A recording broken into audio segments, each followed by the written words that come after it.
What is up, everybody? Welcome back to the RSL. I'm Tasteless. Joined with me is Sturgeon. How you doing, buddy?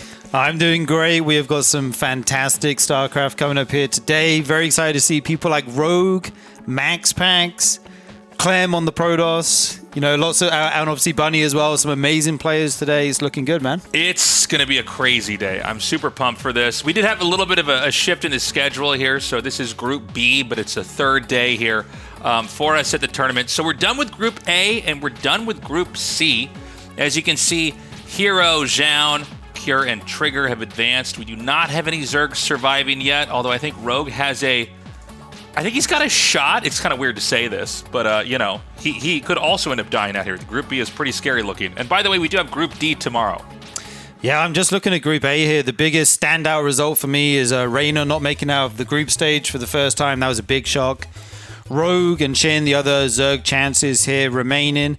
I think Rogue has a good chance of getting out of this group for sure, but Clem is a very scary player to go up against as a Zerg if that ends up happening. As is MaxPax. His EVP is some of the best in the world. Yeah, I mean, MaxPax's PVZ is just truly inspired here. We're in week 2 here on Saturday. We'll be back tomorrow at the same time, same place. Join us over the next couple of weekends here, and we're going to be wrapping up Season 1. We do have a 3-day RSL event here on the final week with an early start there on Sunday.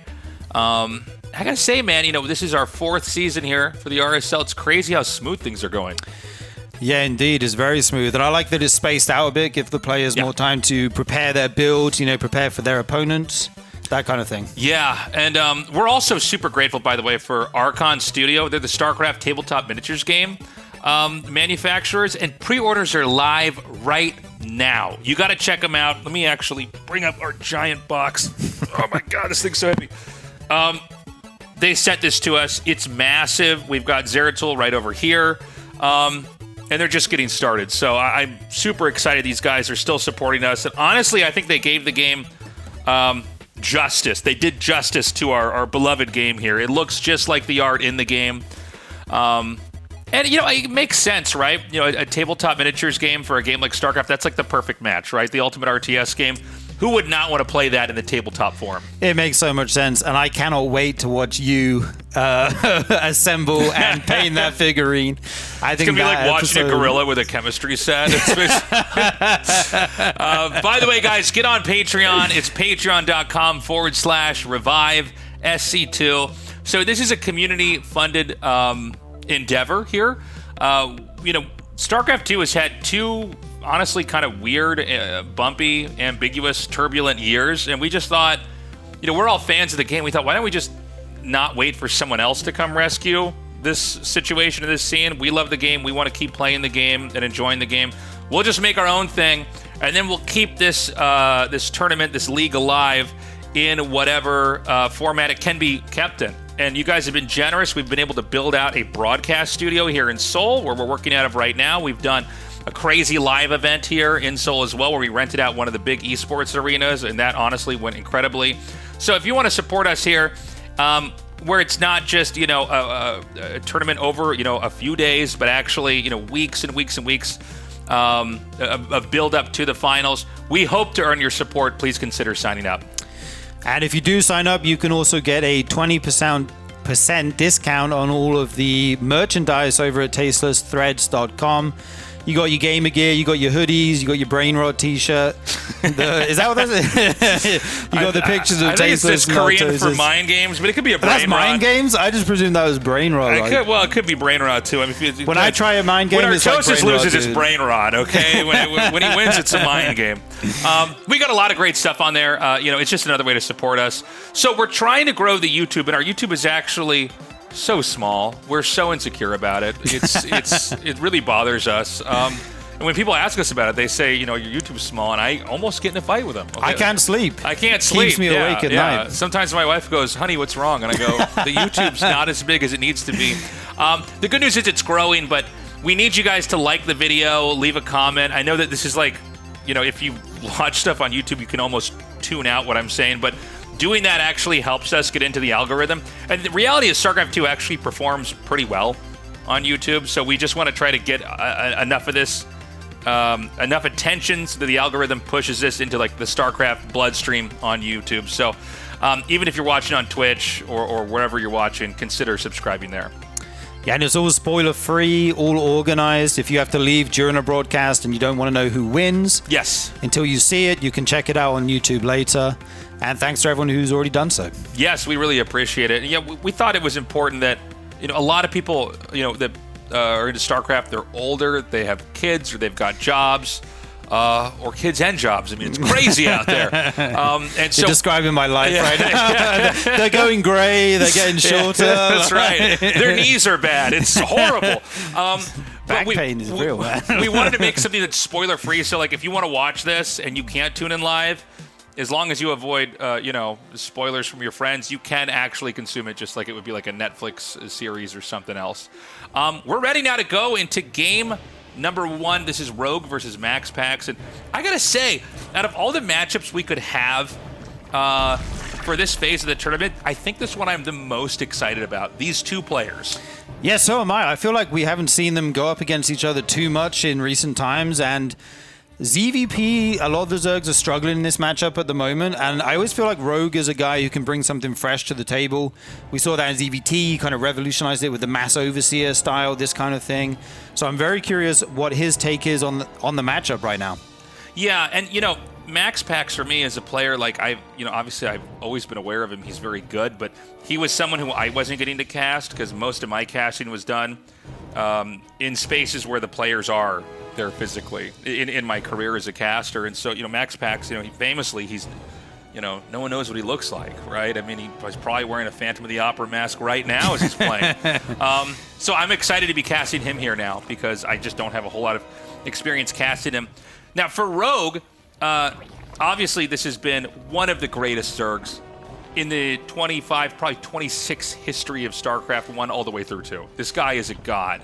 But I don't know what his condition's going to be like going into this RSL. Yeah, I mean, if he's playing at his best, he can take on absolutely anybody in the world. He is all the way up there. Mechanically, just so sound. His strategy is so good. And a very confident late game player as well, which in this matchup, sometimes it does go the distance. Not all the time, but it's good to know if it does get to that point. He is very proficient. We saw him forced to take this his second base over at the third base location here. The natural that probe did make the drone go over there. Nothing too crazy though here in the early game as we start to build up the tech as this cyber core will be finishing shortly. Yeah, we're going to wait for that core to finish and figure out what kind of game exactly we're going to have. Rogue has shown, true range of play in the matchup ZVP. He's very comfortable, going to those extreme kind of stretched out late games, but if he doesn't feel like late game is going to make sense for him, he's very okay with trying to power down the Protoss early on and kind of beat them down into submission.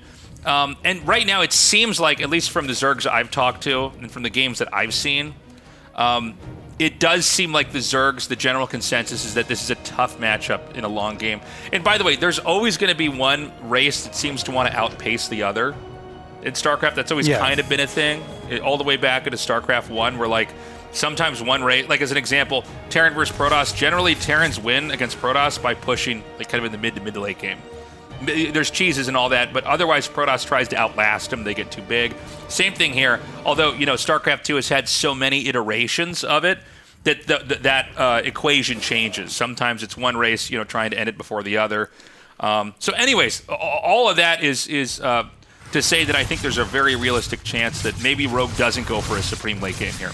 Yeah, indeed. Does shade in with those two adepts there. Gets just one drone for his troubles and will be forced to leave. I mean, it's a free drone. Why not? As long as you don't lose these adepts, you'd love to keep those alive to help you get your third base up. We do see it's an Oracle follow-up behind this. Rogue, in anticipation, already has his spores on the way. This Oracle going to fly across the map. There's some Lings coming around down the bottom side. They're actually, they will get spotted here trying to pick off these adepts, but the Oracle will be there to save the day. He's going to drive those Lings back, and I don't think too much is going to happen for a little bit here. I mean, the Zerg basically just wants to drone as much as possible. We do have the Evo chamber coming down here. We'll see if we have any kind of surprising upgrades there or not coming out of that. That is kind of put in the back in a way where it might be hard to find. Yeah, that should be a +1 melee upgrade. Normally when you get the Evo chamber around 4 minutes, you're going to play +1 melee Lings, go into your tech a little bit later than rush in Hive into Hydralisks, that kind of thing. And this style's really good against Blink Stalkers, which it looks like MaxPax is probably doing. This is kind of his bread and butter, right? Oracles into Blink Stalkers. Those Lings nibbling away on the pylon right now. The Adepts are actually across the map. Does pick off the Oracle, trying to make the 4th. Yeah, MaxPax being quite aggressive here. Yeah. The Ling's coming down now. He can't get much done. The Adepts actually get in and they start to get the kills. You know, most of this, of a game like this is really about just trying to deflect and deny those drones getting killed. 6 is massive. He's going to go almost all the way up to 8. He gets to 7 here. That's a lot of worker kills, man. You've already paid for the Adepts and more with that. Yeah, that's huge. I mean, that's just 2 Adepts. Like, you don't expect 2 Adepts to walk in and kill 8 of Rogue's drones. Like, his defense is so good usually. So maybe not the early game he's looking for. We do see the +1 melee on the way, as well as a Baneling nest here. So that's going to open up some aggressive potential. These Lings are trying to scout the Pro's third base. You want to know if they're taking their 5th and 6th gases, which can indicate they're taking up to Storm. Or if they don't have them, you want to check their units. Are they making Adepts, Stalkers? We can see it all on the production tab, obviously. But for the Zerg, you're kind of in the dark for a little bit here, and you're just trying to glean whatever information you can. Yeah, it's just been nonstop Lings. And the crescendo is going to be when the Baneling's nest finishes, and he's going to make a lot of Banes here. Sometimes when you play Zerg, like, if you just lose enough drones early on, you're kind of like, I'm actually just going to try to all in here. I don't know if this is the case here now. Yeah, I think it is. I thought he was just scouting, but he's only on 40 workers here. Yeah. He is just completely cut workers. It's going to be a +1 melee kind of timing here with the Lings and Banes. Yeah, and you know, he was showing a couple Lings over there in the front, maybe to try to sell this as like, oh, I'm just going to try to counterattack you. He's got Banelings, I think 4 on both sides. He's going to do a little bit of a Timmy 2 screens here. And he's going to come in and hit. Good reactions here by MaxPax, who is still going to lose some probes. He's going to try to send this all the way over here to the entrance. He's going to try to pop that. Can they open the door here, Tasteless? The Bailers don't quite get the connections they're looking for. Some Stalkers still remain blocking the wall, and here come the Oracles. The 3rd is completely ransacked, but MaxPax just needs to hold here. He's on 60 workers right now. You can afford these losses. Yeah, and the Stalker counterattack is kind of unexpected, right? I mean, normally you see that used to defend here. These are all the way out on the map. They can't really do a whole lot. They can be recalled, but not before the Nexus is destroyed. But the reality is like, the wall-in's still there for MaxPax. He's got 61 workers, so he lost some workers in that process. By the way, there's more Lings coming in Burrow. Wow. I guess the idea is if he can break the Cybernetics core and get in the main, like, Burrow's just annoying. Yeah, it's very difficult to deal with. And you don't have observers or anything to see that right now. You do have the Oracles. Killing the 3rd base was huge. Rogue trying to get some more damage done, and he's going back into drones now. Yeah. I mean, it's painful, right? You know, going back into drones after an attack like that, I guess it's the only thing you can do, right? Other than trying to double down and maybe lose the game even more quickly. But, like, this is where it's pretty comfortable for MaxPax. Like, a lot of what he needed to do in this game, he's pulled off. He survived the mass Ling counterattack. He killed those drones early on, which I think was, basically the butterfly effect moment that caused all this that we brought to us here. And now with the counterpunch, he's going to deny that 5th hatchery. The Lings are going to try to counterattack, and there is, oh my god, barely a wall in time here. Can he block that? The shield battery's frantically trying to heal this Cybercore's shield, trying to keep it up. It looks like it might just stay alive, but more Lings come into the 3rd. Here are the Oracles, though, with that cannon. Rogue is somehow MaxPax somehow defending here. I can't believe he held the 1st wave with his Stalkers on the other side of the map.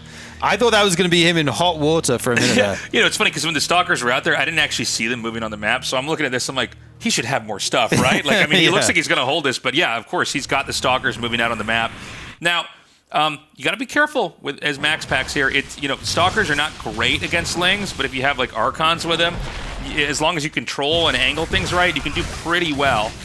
So I think he can basically commit to this attack up here. Yeah, he's going to push with these Archons and Stalkers down the left side of the map where there is very little creep. Rogue now just still trying to establish his 4th base at 9 minutes. We'll be able to get a cancel here. That's very nice. Lings pop back into the 3rd base, but there's already Zealots waiting for them. The Archon will morph. I think he'll hold on there. This base going to go down for Rogue. MaxPax is putting the pressure back on Rogue here, saying, no, I'm not going to let you drone to AD, do whatever you want. this is my time to be aggressive. Yeah, the Lings are going to come up now. They are hitting. And, I just feel like there might be enough Archons that he can kind of deal with this, but the Archons need to be covering the Zealots and the Stalkers, and they're getting fragmented. And crazily enough, I think the Lings might be able to take out that final Archon, and from there you just need to get a few more Lings out. Well, hold on a second. Does he just barely have enough of like these tier 1 units? Yeah, he does. Yeah, it just kind of spirals out of control. The Archons are so amazing against Lings with the splash damage, obviously. And I'm not sure if Rogue planned on this attack from the beginning, or if he just, like you say, I've lost 8 drones, I'm just going to send it. But MaxPax was able to lose his third, have his Stalkers across the map, and still hold that. My experience at times has been like, if you're against a really good Zerg and you get like an edge, like you have one of those moments where you're like, oh, my Adepts are going to kill 7 or 8 drones. It's almost better to treat it like now they're going to all in. Because, some of these Zergs, when they're so good, if they're not in that perfect position, they're going to be more comfortable trying to all in from there. But great game. Interesting to see Rogue continuing to counterattack back there and almost making it work. But at the same time, also seeing that MaxPax is going to counterattack the counterattack, which you don't normally see in the matchup. Right. I really think if Rogue was able to break the natural of MaxPax there when the Banelings were hitting the units and they just didn't have the damage to take those units down, if they do get in, I think the game completely changes. But MaxPax's crisis management was top-notch. He was able to stop the Lings getting the natural, keep the damages to a minimum, and just, from there, play it out with the numbers advantage, right? Yeah, we're going to go to 10,000 feet now for game number 2. MaxPax with a 1-0 lead. Rogue electing to try to end that game very quickly, but ultimately failing with a counter push there for MaxPax. Are we going to have something similar here in game number 2? We're going to find out. Yeah, indeed. In the bottom right, we have MaxPax as the blue Protoss, and in the top left, we have Rogue as the red Zerg. I think one thing we can say in this game is we probably don't expect 2 Adepts to kill that many drones again, right? That's like one thing that happens, and you go, oh, no, I just need to deal with that better. And then in game 2, you kind of clean it up. It's one of those. Yeah, this is going all the way around. Yeah, this may be one of these proxy hatch builds. We saw Reyna use that a lot in Group A. He was doing it with 12 pools, so it's kind of different. But you can proxy the hatch to lay the nexus of the Protoss. Look at this. He's like, oh no, I want to make a base here. Oh, he's taking it there. Very interesting. Oh yeah, no, you can do that on this map. Okay. Yeah, so not denying the Protoss natural, but he will have creep outside the wall off of the Protoss. You can definitely be very, very aggressive from this if he wants to. So the only way, he should actually hide that drone that's coming back, because that would give away what's happening here. I almost think when you're doing this build, I guess it doesn't matter because it wasn't seen, but you really want to like sell that there is a second hatchery somewhere, in one of the 2 other possible locations you could expand at. Because, the probe, there's other things they could scout. They don't have to stay in the main. They could confirm the location of the second hatch, or see that it's not there, and then okay, this is like a scumbag hatchery. It's like somewhere in my natural, or it's just outside my natural. But he's not doing that right now, so there's no way to tell. But I think right now, as he goes down this ramp, the alarm bells might start to be ringing here. He just doesn't see that hatchery there. He's going to go over, see there's no hatchery here, go to this other third base location. And when he sees there's no hatchery here, MaxPax might just go into full panic mode here. Yeah. He might start sending something out the front to see if there is a hatchery. That might be what this probe's going to do. Yeah, the probe's going to come down. And is he going to move? Okay, now he might still suspect this is coming.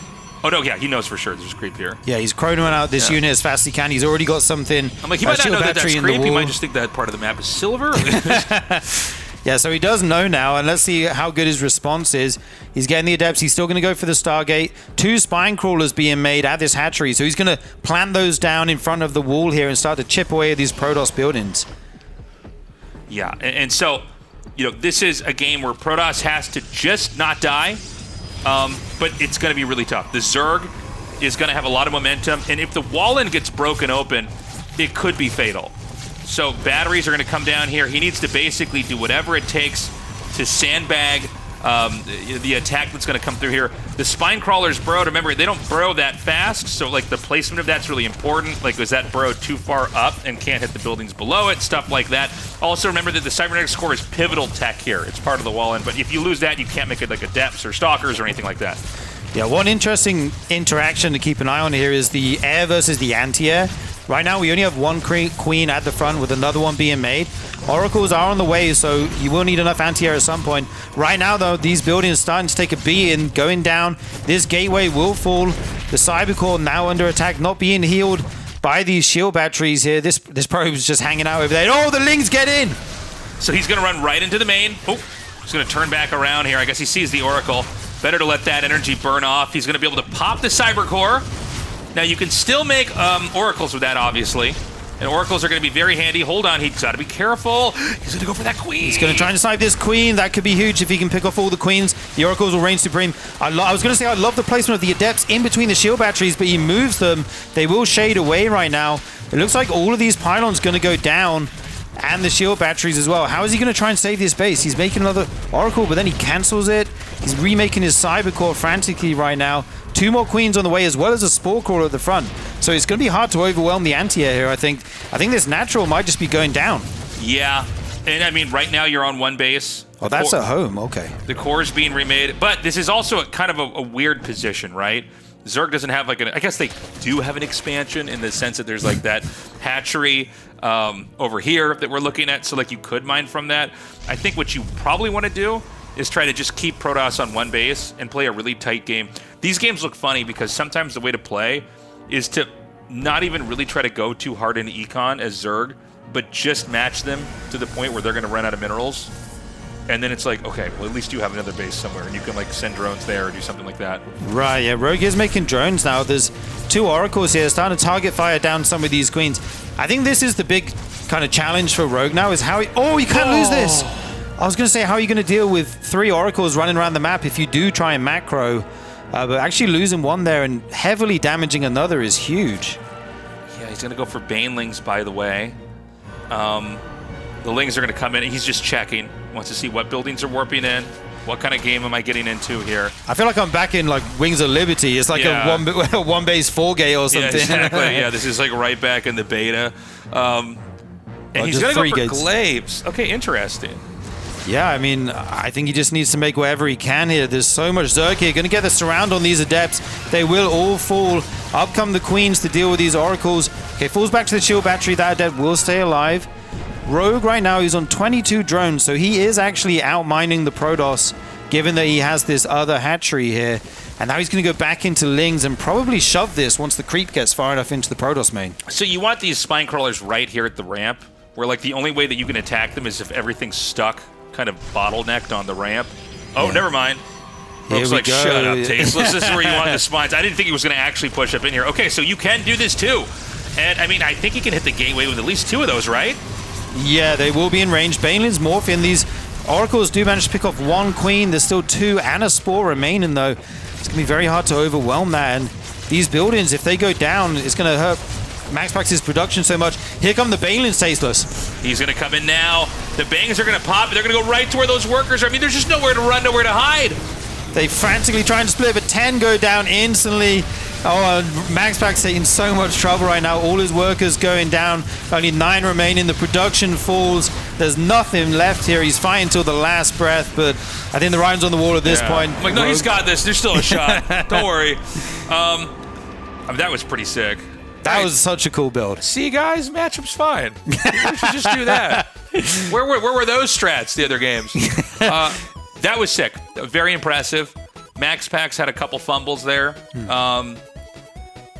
Yeah, I think letting him up the ramp like that was a big mistake with the spines. Although, you know, losing the oracles as well, that's... Yeah, at that point, the action had kind of died down. That was really the only fight that was happening. So you have to take super, good care of those oracles in that moment.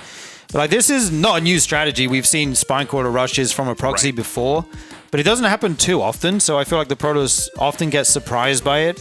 And then you try and remember the response, right? And do it as fast as you can. But well, it's like you've got your whole plan for the game and what the meta looks like and everything. And then you see the creep just, right outside your base and you go, okay, Yeah. now we've got to deal with this perfectly, and if we don't, we're dead. And he was not able to deal with it perfectly. So that's going to put us at 1-1 as we go into Game 3 here on a Throne of Dunes. Throne of Dunes, yeah. And I like what you said earlier about Rogue being able to not just play the late game, but be aggressive. And that's exactly what we saw in this game. A scary player at any stage of the game. Will we see something aggressive here going into the deciding match, or will he try and play something more standard? One of the things that I remember most about all the years I've casted of Rogue was like, this more so than even like, the BlizzCons where he won and everything, was like one GSL, and I can't remember which season because I've done too many, but he played a very specific style the whole way through into the finals, and then played Maru, and then just went like Roach Ravager every game and won, and he wasn't doing that the whole tournament. And it was just like, he just completely shifted gears, and I'm like, man, he kind of can do everything here. So yeah, I mean, he's a very, very capable player. It's less about what I think the meta in the game is for Rogue and whether or not he can perform, because he's basically playing on whatever kind of position Zerg has to play from. He's very good at that. Yeah, this game we do see Rogue's able to get his natural hatchery down in the proper location, not forced to go to the third base. That's always nice as a Zerg player. And yeah, back home, MaxPax is going to be teching up here, throwing down his core shortly. This pro will be very happy to see a hatchery in a pool at home in Rogue's base this game. Knows it's going to be at least a little bit more of a normal opening here. Just your standard hatch gas pool. And yeah, he will be taking his Nexus shortly. And what kind of game is it going to be? I mean, it's been pretty short, pretty action-packed. No late game just yet here. I think this is honestly probably one of the tougher groups Rogue has been in his career, and that's saying a lot because most of the time, in his history, he's been like the favorite or one of the favorites, right? But I think right now, the players that are here are really strong. Even Bunny. Bunny's like really scary nowadays, very active. Where, if you interviewed me, or if I casted this, during like the COVID era or before that, I would have, defaulted to Rogue always, being the favorite here. But, times change. It's a beautiful thing. It's like everybody's competing and everybody's improving. And that's how you get these games that are so crazy and dynamic. So, obviously in this game, Rogue would love to pull out a win here against MaxPax. Definitely. And this is one of the new maps, right, that we have in this season. So I'm curious if there's any kind of map-specific strategies we may see here. I feel like MaxPax kind of just wants to do the same thing every game. He wants to open Oracles, he wants to go into Blink Stalkers, and then maybe from that point we'll see some deviation. But in the early game, he kind of has his game plan, what he thinks is the best way to go in the matchup. And he's an optimizer, right? He will take a build and just grind it and grind it and grind it until it's so optimized that it doesn't matter if you know it's coming. So we've got two Lings coming up here to do a little bit of scouting. And, there's nothing to defend here, so you got to micro this pretty precisely, but he does that. Even interrupting mining time is a pretty big deal. When you have builds out this early, you don't really want to have the probes ever stop for anything. So the Stalker's finally back. He's going to chase this up here. You see the Oracle being produced up here, which, again, doesn't really signal any type of build other than clearly it's going to be Stargate with some kind of tech behind it. Yeah, I like that you snuck the Lings around the Adept, so they didn't get picked off. You get to see that it's a Stalker and a Stargate without having to send your Overlord in or anything like that. Yeah. Without the Stalker, killing that, which is always nice. As it is one Adept, you're not going to shade into a mineral line. You need two of them to one-shot a drone, obviously. It's going to be a nice early third base here for the Protoss MaxPax. He'll secure this with his Oracles, and then we'll probably see his tech coming up shortly after the second gate. Normally he goes into Blink, that kind of thing. Spore Crawler's coming down as well on the side of Rogue, so he will be able to, defend himself from the Oracles. And I feel like if Rogue doesn't take the damage that we saw in Game 1, I feel like we'll see a really strong mid-game from him, and it could look really different. So we've got, excuse me, the Oracle is going to get in here. I was about to say it's probably not likely he's going to get much done with one. It's pretty hard to get drone kills with one Oracle, but he just did it. Yeah, he just got 3. Yeah, and I think probably forced a Spore before it needed to be made over there. In that moment, the second Oracle can now pair up with this, but I guess he's going to tag it in. It's like WWE over here. Out of the ring with this. Yeah, that's right. Out of the ring with this Oracle and into the ring with this one. in what's looking to be pretty healthy. And MaxPax is going to be the one. Oh, my God. It's the Terracotta Warriors down there. I didn't know those were there on that map. Look at those guys hanging out. Yeah. What was I going to say? Oh, yeah. So we got Glaives coming up here. Yeah, so wow. It's actually, even though both of these games were very explosive and all about Protoss defending, Protoss this time around is going to go wind up for a sharp mid-game attack.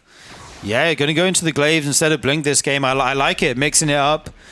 We did see the Rogue went for the +1 melee in game one, so this could deal well into that. Still trying to get a couple more drone kills.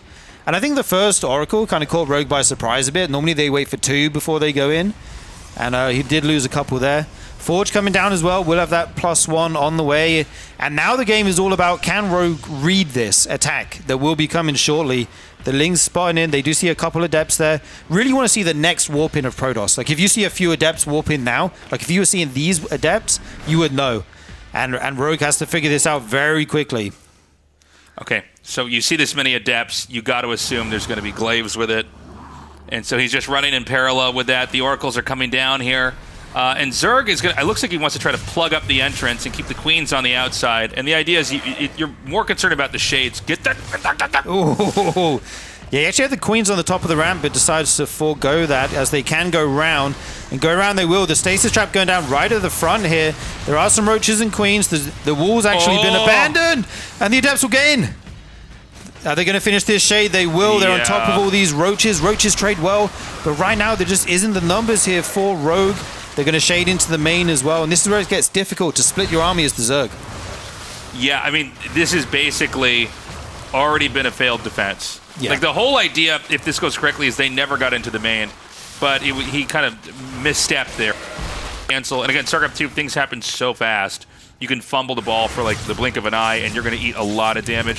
So we have, what, 20 drones nearly killed off here. More Adepts are being fractured into different parts of this base. And behind this, Protoss is probed up. We saw 2 probes or 3 probes being made at a time back there. And this basically means mission accomplished, right? Now you can go into a more standard tech, and it's kind of a 1-2 punch. The Adepts come in there and they cripple the Zerg and slow the Zerg down, and then you do this attack that is more all-encompassing and harder and more sophisticated, and the Zerg can't beat it. That's the game plan from here. I kind of expected Rogue to perhaps maybe go all in or after something like that, because you made a bunch of units, Roaches, right? You lost 20 drones. Maybe going Roach Ravager and just sending it there was an option before Blink is out. But he's decided, no, I'm going to just play this out from here. I'm going to go back to droning, keep getting his upgrades. He's already got +2 on the way, as well as Bane speed. And MaxPax now throwing down his 4th base and going into Storm as well. I got to say, I like his position here. He's going to be able to pressure if he wants to with these Stalkers. Yeah. If you have like a ton of Lings, you can surround them. But if you don't have enough, the Stalkers can make you force you to make so many units as the Zerg instead of workers. So we may see that option, but MaxPax's been a little bit more defensive right now. Yeah, I think he's taking his time. I mean, in a lot of ways, when you do an Adept attack like that and it works, this is supposed to be an easy game. Yeah. Right? This is really more... It's almost more about you at this point in time than your opponent, as in performance. Like, I just need to not mess up. I need to not drop the ball here. This is supposed to be a very, very difficult game for the Zerg. So I just got to make sure I hit all my marks. I got to tech correctly. I got to not miss any pylons, stuff like that. And so right now, MaxPax is just shaving off creep tumors on the map and basically inhibiting growth. Not going so far out that Lings really can counterattack. And he's filling in all those checkmark boxes for tech here. We get Storm finishing. He's getting Zealot charge, all that. Yeah, I do like that he's still being active on the map with these Stalkers, trying to clear out some of this creep. You don't want to let this map get covered in creep. Suddenly your job becomes way harder. And I like what you said about, you've done an amazing... Oh, hang on, hold the phone. Here come the Lings. Going to get a full surround on these Stalkers. They will blink away, though. Not enough to have another set wrapping around the back to make sure they can't escape. And Rogue playing a very Ling-heavy style here with the upgrades. I think we might be looking at some Ultralisks potentially in this game. Yeah. Yeah, I think... there's a Spire as well.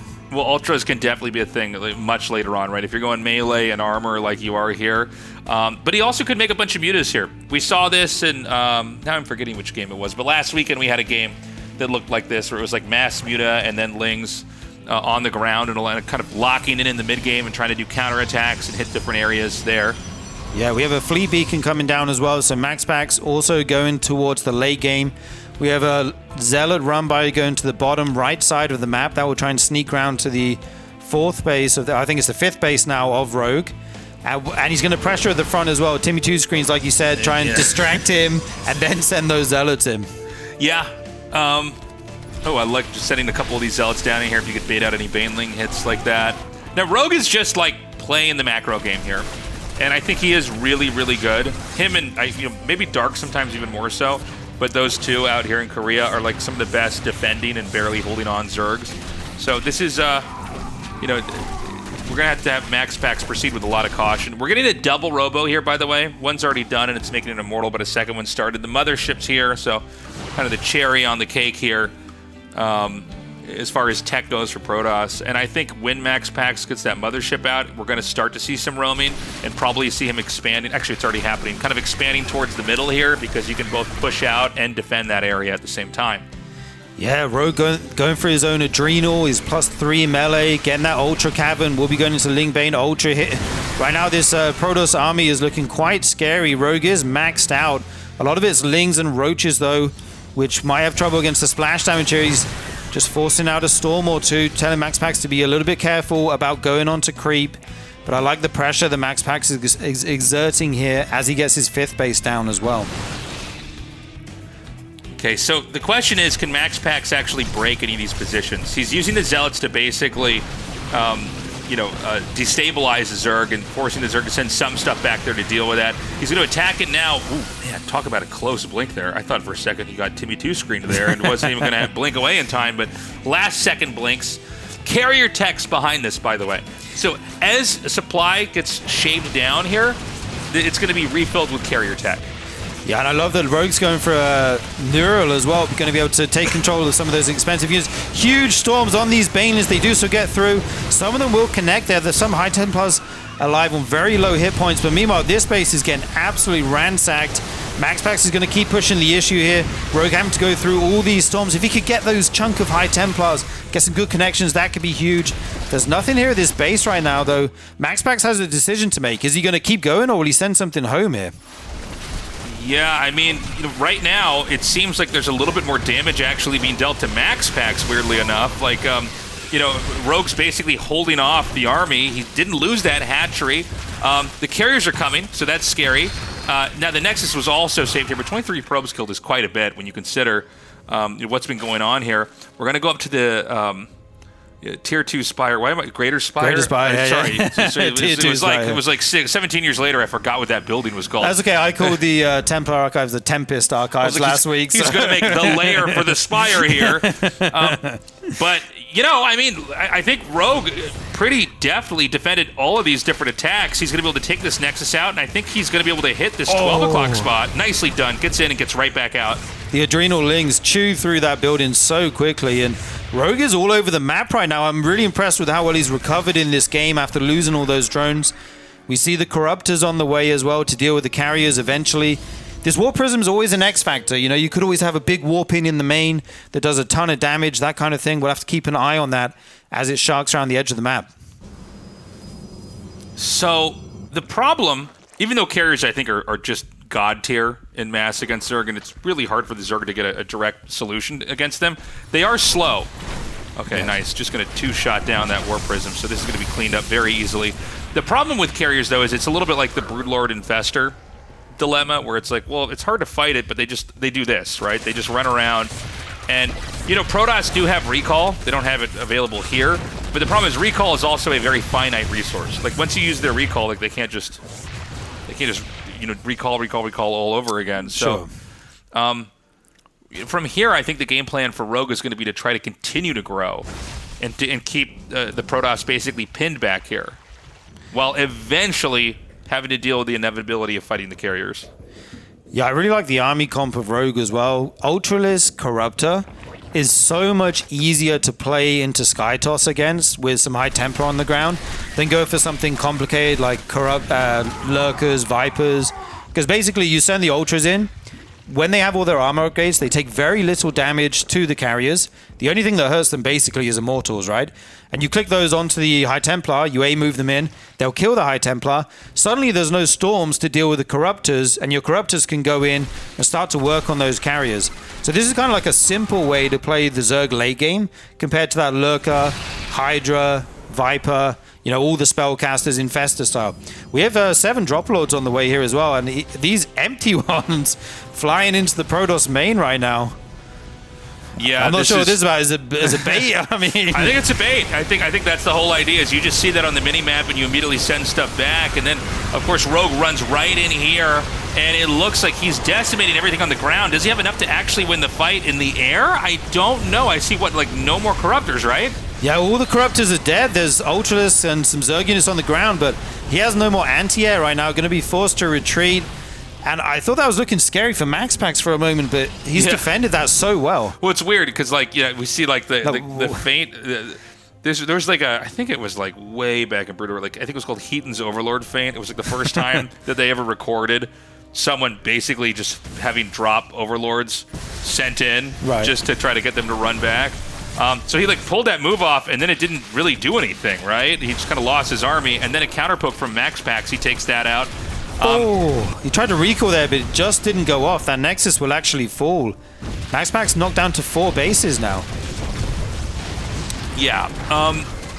He's going to surround that Immortal. I guess what we got to watch for now is like the bases that do have minerals, how long can he keep them? It's going to be harder for Protoss to try to expand and have big positions here on the map. And even though we saw that poke out there from MaxPax, it's hard to get back across the map and do it again and again and again. Yeah, whenever you move out, there's going to be Zerglings running into your mineral lines, killing your Nexuses. These are +3 Zerglings with Adrenal. They will take down buildings so quickly. He does still have those Dropper Lords there, if he does decide he wants to put them to use. Or he could just send them in as another bait when he attacks eventually, I'm not sure. But right now he's just trying to remax, get his supply back up. He does have a decent base count, but he's got to hold on to these outer ones here. As these Lings go in, looking for damage, not going to find it there. Rogue being so active with his units. Okay, now Rogue should back up here. That is just a wall of damage coming out. I love the counterattacks. We're going to get another poke out here. He takes that out, and he's going to relocate. Storms are going to do so much damage over here. The Corruptors are spreading out. It looks like, there's 4 carriers here total, and then already the last Corruptor is picked off. Now, it's one of these funny moments where, like, the ground fight was won by the Zerg, the air fight was won by the Protoss, but again, these are not fast units, so I think this is going to be a forced recall. And how far can Rogue go with this? I mean, we know he's making more Corruptors.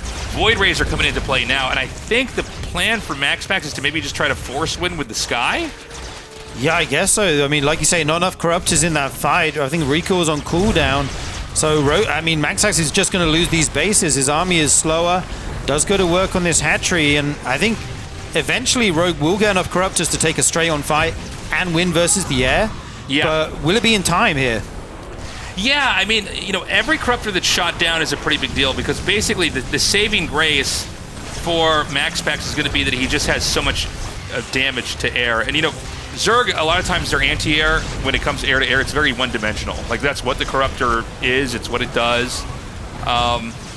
And you just have to have a certain number, right? So let's not completely count MaxPax out until we see this final fight go down, because neither side is really mining. If you look at the minerals, like MaxPax's minerals literally aren't moving, and Rogue's are barely coming in. Yeah, the eco is just trickling in right now. It's going to be very hard to get enough Corruptors to fight that many carriers, but he has this huge ground army that can base trace so well as they're going to kill buildings really quick. I think as MaxPax now, I think now you have recall on cooldown again. You can be a little bit aggressive here and then go back to save a base. We'll catch some transferring drones there. That's very nice. And this army's getting pretty scary. There's no more ground with this, by the way. This is just an air army now. Yeah, so I think he needs to come in here and poke out another base or two before he recalls. I think you're basically willing to sacrifice a certain amount. I think he should go for the main and the tech there and then go back home. Yeah, it's a difficult decision. Do you take out the tech, or do you take out his one really mining base, the top 2 on the left, his kind of fresher bases? Lots of decisions here for MaxPax to make. All the probes and workers have fallen here, 30 and 25 apiece. Very low econ game here. Okay, and now we see the recall come in. Now, these Corruptors need to retreat immediately, and it looks like one is not going to get away. And this is the problem, right? Like, MaxPax doesn't really care about resources. Only 3 more Corruptors are coming out. Now, if MaxPax can just navigate this across, and maybe, I don't know if you want to leave, like, 2 Void Rays back there? You know what I'm saying? You want to have enough that, like, Ultras alone can't fight, and the Corruptors have to be separated. The Void Rays are faster now with the upgrade, so, like, it's a totally different game, right? Yeah. They're actually able to chase the Corruptors now in a situation where they could not before. And Void Rays are so good against Corruptors, dude. You need so many Corruptors to beat Void Rays and Carriers. I'm just not sure Rogue's going to be able to make enough here, even though he does have the supply lead. Like, you're going to need a lot of Corruptors here. I think that actually MaxPax can win this. It's very up in the air right now. The army's actually split. Like you said, he left those Void Rays at home. Okay, the Cloak going down here. There's no Overseer with those Corruptors. More probes falling as well as the Protoss base. How many Overseers are in this game, actually? I'm not sure. There's 2 at the front, but none at home. Yeah, so, okay, yeah. For some reason, it hadn't occurred to me that you could use that to cloak, too. I was so caught up with how many Void Rays are there. I'm like, yeah, actually, cloak's a whole other problem as well. Okay, so, obviously, we all know the losing conditions are when you lose that final building, right? Right. Targeting down to the Corruptors. Trading some blows here. Actually, kind of poorly done here as he had the damage split there on 2 different Void Rays. So MaxPax is going to go back. Is Rogue just going to win a base race here? It looks like MaxPax is frantically trying to get back, but there's no Nexus. There's no more recall, so these air units are taking the long way here. Dude, he's going to win. He's going to win. These meta units so are just killing the bases too quick. Yeah. The army can't be killed from MaxPax, but it doesn't matter because he's not going to have any more structures here. Now, he's being revealed on the map here, and it's a small amount of buildings down here. Oh, God. He really should, like, kind of move these through a little bit, try to get a better spread on the ground. Ooh, I'm not sure if he can fight this with the Corruptors. He's going to go back over here. But he might just kill the buildings. Is that the last pylon? Is there anything on the map? There's nothing on the map.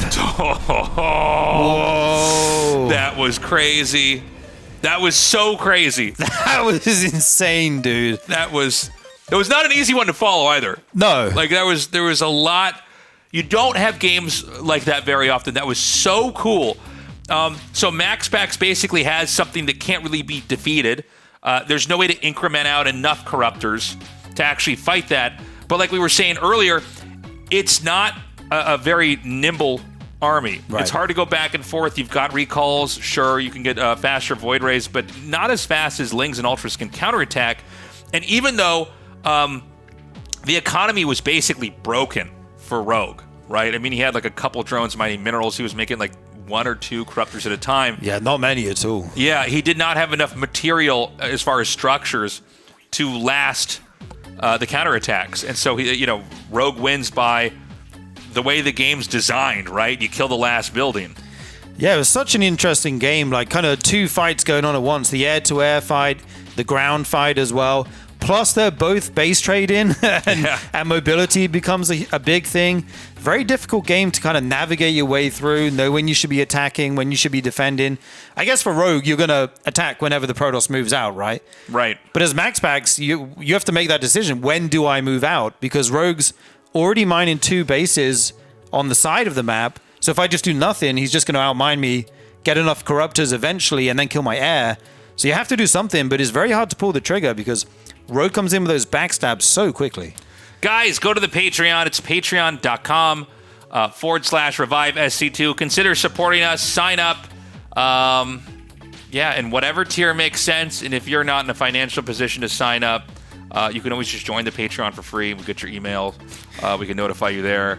Guys, this has been an incredible start here for Group B here. We're going to take a short break. When we come back, we'll continue on. See you in a sec. What's up, guys? This is Tasteless, and I am here to show you the StarCraft tabletop miniatures game. This is from Archon Studio. They reached out to us right when we started the RSL, and I gotta say, they've been an incredible sponsor. They have made an insane tabletop game here that I am super excited to show you guys. If you're a fan of StarCraft, you're gonna love this. But first, we're gonna start with Zeratul. We're going to start with the first item they ever sent us here. And right off the bat, I got to say, I mean, it looks exactly like Zeratul from the cutscenes in the actual game. I mean, to the T. Zeratul is a Dark Templar, if you've been living under a rock your whole life. I personally am a fan of Zeratul. I am a scumbag DT rusher myself, so I think this is a perfect first item for me. So we're going to do an unboxing now. It is containing only 3 items total. So we've got the 2 plastic parts, the pamphlet that it comes with, and then inside the pamphlet are 3 pages of instructions. So honestly, I mean, I look at this, this is simpler than I thought. I've always found tabletop games to be a little bit intimidating, but when you look at it, it's interesting to see that the entire figurine is actually assembled out of just the pieces in these 2 parts. Part of unlocking the joy of a tabletop set is actually getting to sit down and assemble and paint it and actually create the thing itself. I have never built a miniature before, so what we're gonna do is Ziggy, our producer, is gonna help me as we assemble this Zeratul figurine. Then we're gonna paint it, and we will have our very first StarCraft miniature made. Again, this is just one figurine in the StarCraft Tabletop Miniatures game. So we have a lot more figurines coming here, but we're gonna start with Zeratul. We're gonna get this painted, built out, and see how it looks. Welcome back, everybody. We are going to be going into the second match of the day. I've swapped out here with Tasteless. We've kicked him off the desk. And I have joined Sturgeon. A crazy game that we just watched, by the way. Kind of unexpected ending with that base trade and everything. That was pretty crazy. That game was completely wild. I was just saying after the game, that's one of those things that I could try and go home and replicate, and it 100% wouldn't work. Yeah. I would just be running into Protoss Sky units everywhere, but Rogue able to use his, ground army of the Zerg and the mobility to circumvent the scary Protoss Sky Force and just base trade his way to a win. Absolutely insane, man. Yeah, it was pretty crazy to see.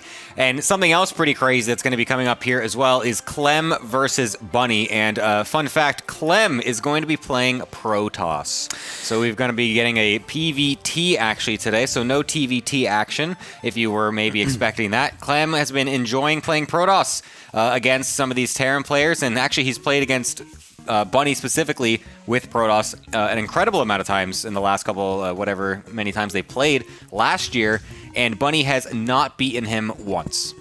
Not once? Not when he's playing Protoss. Actually, he's only beaten him like twice ever, and when it was TVT, like way many years ago. But yeah, ever since he started playing Protoss against Bunny, Bunny cannot beat Clem. That's pretty funny. I mean, at this point, we all know that Clem's Protoss is very, very, very good. It's not like a surprise thing. It's not a meme thing. He plays Protoss seriously in tournaments against Terrans. And for me, when I think about the kind of distinguishing features of his Protoss, I think about the micro, like especially with Colossus and things like that. Sometimes I watch a fight and I think his Colossus got 5 more shots off than any other Protosses would. Mm-hmm. He's so good at kiting back with those. So I'm really looking forward to seeing it again. Yeah, we're going to be starting off with Throne of the Dunes as our first map. Let's get into it. It's going to be Clem versus Bunny. I cannot wait. Here we go, guys. In the bottom left, the blue Protoss, it is Clem. And in the top right, the red Terran, it is Bunny. Yeah, I was actually a little shocked when I looked at the illegal act just before this, seeing just those results that, yeah, Clem has been picking Protoss quite a lot against Bunny lately. He hasn't played against him this year just yet. Actually, all of those results are from the second half of last year or so. So he hasn't played against him this year yet, but still, Bunny has not found a victory in a series against Clem. He's taken games, of course, but there are also a lot of 2-0s and stuff in there too. So it is a bit brutal. So we'll see if Bunny can maybe force a little bit of an upset today. As Clem's Protoss, like you said, is no joke. It is extremely good. He has hit like 7K on ladder with it or whatever, so it's like he knows how to play this race. It's absolutely crazy. Clem is just one of those gods of gaming, it seems like. He's just good at this game no matter what he does, and we'll hopefully see that today too. It's kind of infuriating how good he is with 2 races, and Yeah, here we man. are trying to play 1 race. But yeah, he is a gamer god, dude. Clem is the man. And I'm looking at the maps this series. Very interesting maps. We have 2 of the new maps coming in this best of 3. So we might have a set that doesn't have any of the previous maps in if it's a 2-0 either way. What was the second map? Oh my god, Taito Citadel? Oh no, that's one of the ladder maps. It's not the... That wasn't in last season. Sure, though. okay, sure. Sorry, Yeah, that's sure. what I meant. My bad, okay, good. One of the new maps to this season of RSL. Right. Yeah, it is one of the ladder maps. Yep. This one was voted in by the Patreons, Yes. Throne of the Dunes, so that's what I thought you were talking about. But yeah, honestly, a cool map, by the way, as well. Yeah. I just kind of like this map. It's really solid. I think it's cool. The base layout is very solid, and it seems like the pros also seem to think that way because it's getting picked pretty often so far in this group stage. Sometimes the Patreon voted maps kind of they sit aside for a little bit because the pros are so scared they don't want to pick the new maps that they've never seen before. But Some of them are wild, like Evil Heart and stuff like that. Well, yeah, that's also true. Yeah, we did get kind of some pretty crazy maps voted in last year, but this time starting off with a little more interesting, or sorry, not interesting, but more solid maps, some standard ones. And it's going to be a Twilight opener as well coming out from Clem with a Sentry follow-up too, so a bit standard coming out of him as well. Yeah, he'll be able to hallucinate a Phoenix, send it over to the Terran side of the map, see what he is up to here in the mid-game. We do see it's going to be Hellions on the way, so he's going to be able to try and get those into a mineral line, get some economic damage done to Clem, slow him down in the mid-game. Yeah, I wonder how many he's going to actually make. I mean, since he's going for the reactor, it's probably going to be like 4 or maybe even 6 Hellions. You could go crazy and go up to 8 if you want to. Oh, actually, he's going to go into that Widowmine switch. I like that, actually. Yeah, that's actually quite nice. So he's going to have the 2 Hellions. You can see he's splitting them around to try and check to see if there's any proxies or any weird things going on, and then might send them across to get some more scouting. And then he goes right into the Widowmine. So you still have a lot of Widowmines with this build to go for a medevac drop as well. So it's a nice little timed out build. This is a pretty solid one to go for as a Terran player. So a good build to copy if you want to, own some Protosses on ladder. Absolutely, and Clem is one of the top Terrans as well. He knows that timing. He says, yep, your next 2 units are coming out right now. Let me park this Phoenix here and see where they are. Oh, it's a double Widowmine opening. Cool, after Hellions. That Hellion will actually get 1 probe, which is trying to make the 3rd base there. That's very nice for Clem, but here comes the drop, Gemini. Yeah, that medevac's going to be going across, but it will meet... Oh, no, sorry, that was the Hellion. I thought that was a hallucinated Phoenix coming across on the minimap. So it will not see anything just yet, Clem, that is. So we'll see if he's prepared, but we should know that this is coming. He saw the Widowmines. There's no reason to make Widowmines without dropping them in this matchup. It would be totally useless. So he does have his Stalkers positioned in between his 2 bases. You can see there on the minimap now coming into the main base. He's trying to bait that medevac in as far as possible to see if he can catch Bunny by surprise, but luckily Bunny with some nice reaction times will just be able to send that out and not lose it. So no damage, but the medevac is still there and it could always come back at any time. So Clem's got to be paying very close attention to know when that's going to find its way back in. Yeah, and Bunny's actually going for a Raven with Interference Matrix here. Yeah, that's super cool. Interesting. Yeah, double Forge on the way for Clem as well. That's also weird. Playing nice and greedy here. Yeah, this is not really what you would normally see in this matchup. I think what Bunny is expecting is that Clem is going to be going for Colossus really quickly, because I feel like he does like to do that in general versus Terrans, and so he's trying to maybe preempt that a little bit, but he hasn't really seen anything. He's also hiding it on the backside as well to make sure it can't be found or anything. And then but Clem is not even going for Colossus right now. He's going for a 1-1 very fast, which is not what you normally see in this matchup. He's going for the charge, and then he's going to go for a later Robo after that. So I would imagine he's going to eventually go for Colossus. We'll see how he wants to play this out. But the double Forge super fast is very interesting. Yeah, we're looking at 2 kind of funky builds here, and how they're going to clash into each other will be very interesting. Bunny's certainly going to be the aggressor here. Clem going to try and hold on to this 3rd base. The Stalkers see this army move out. They chip away a couple Marines. If you could damage this tank, that would be nice. Actually, already going to siege. That's very nice. Slow down this push as much as possible. Yeah, he is still waiting for the couple medevacs to come out, so I don't think he wants to move out too quickly just yet. Oh, I love that. Getting those 2 Widow Mines placed in a very weird position. Maybe we'll catch some of the Stalkers or units that are trying to meet the army on the map. A little unexpected move there from Bunny, perhaps.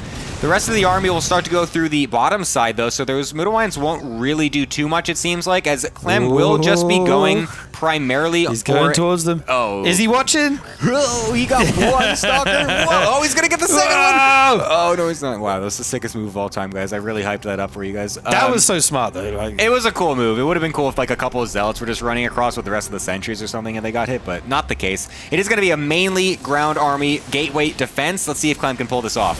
And here we go. Here's the engage. The Zealots run in, take some big mine shots there.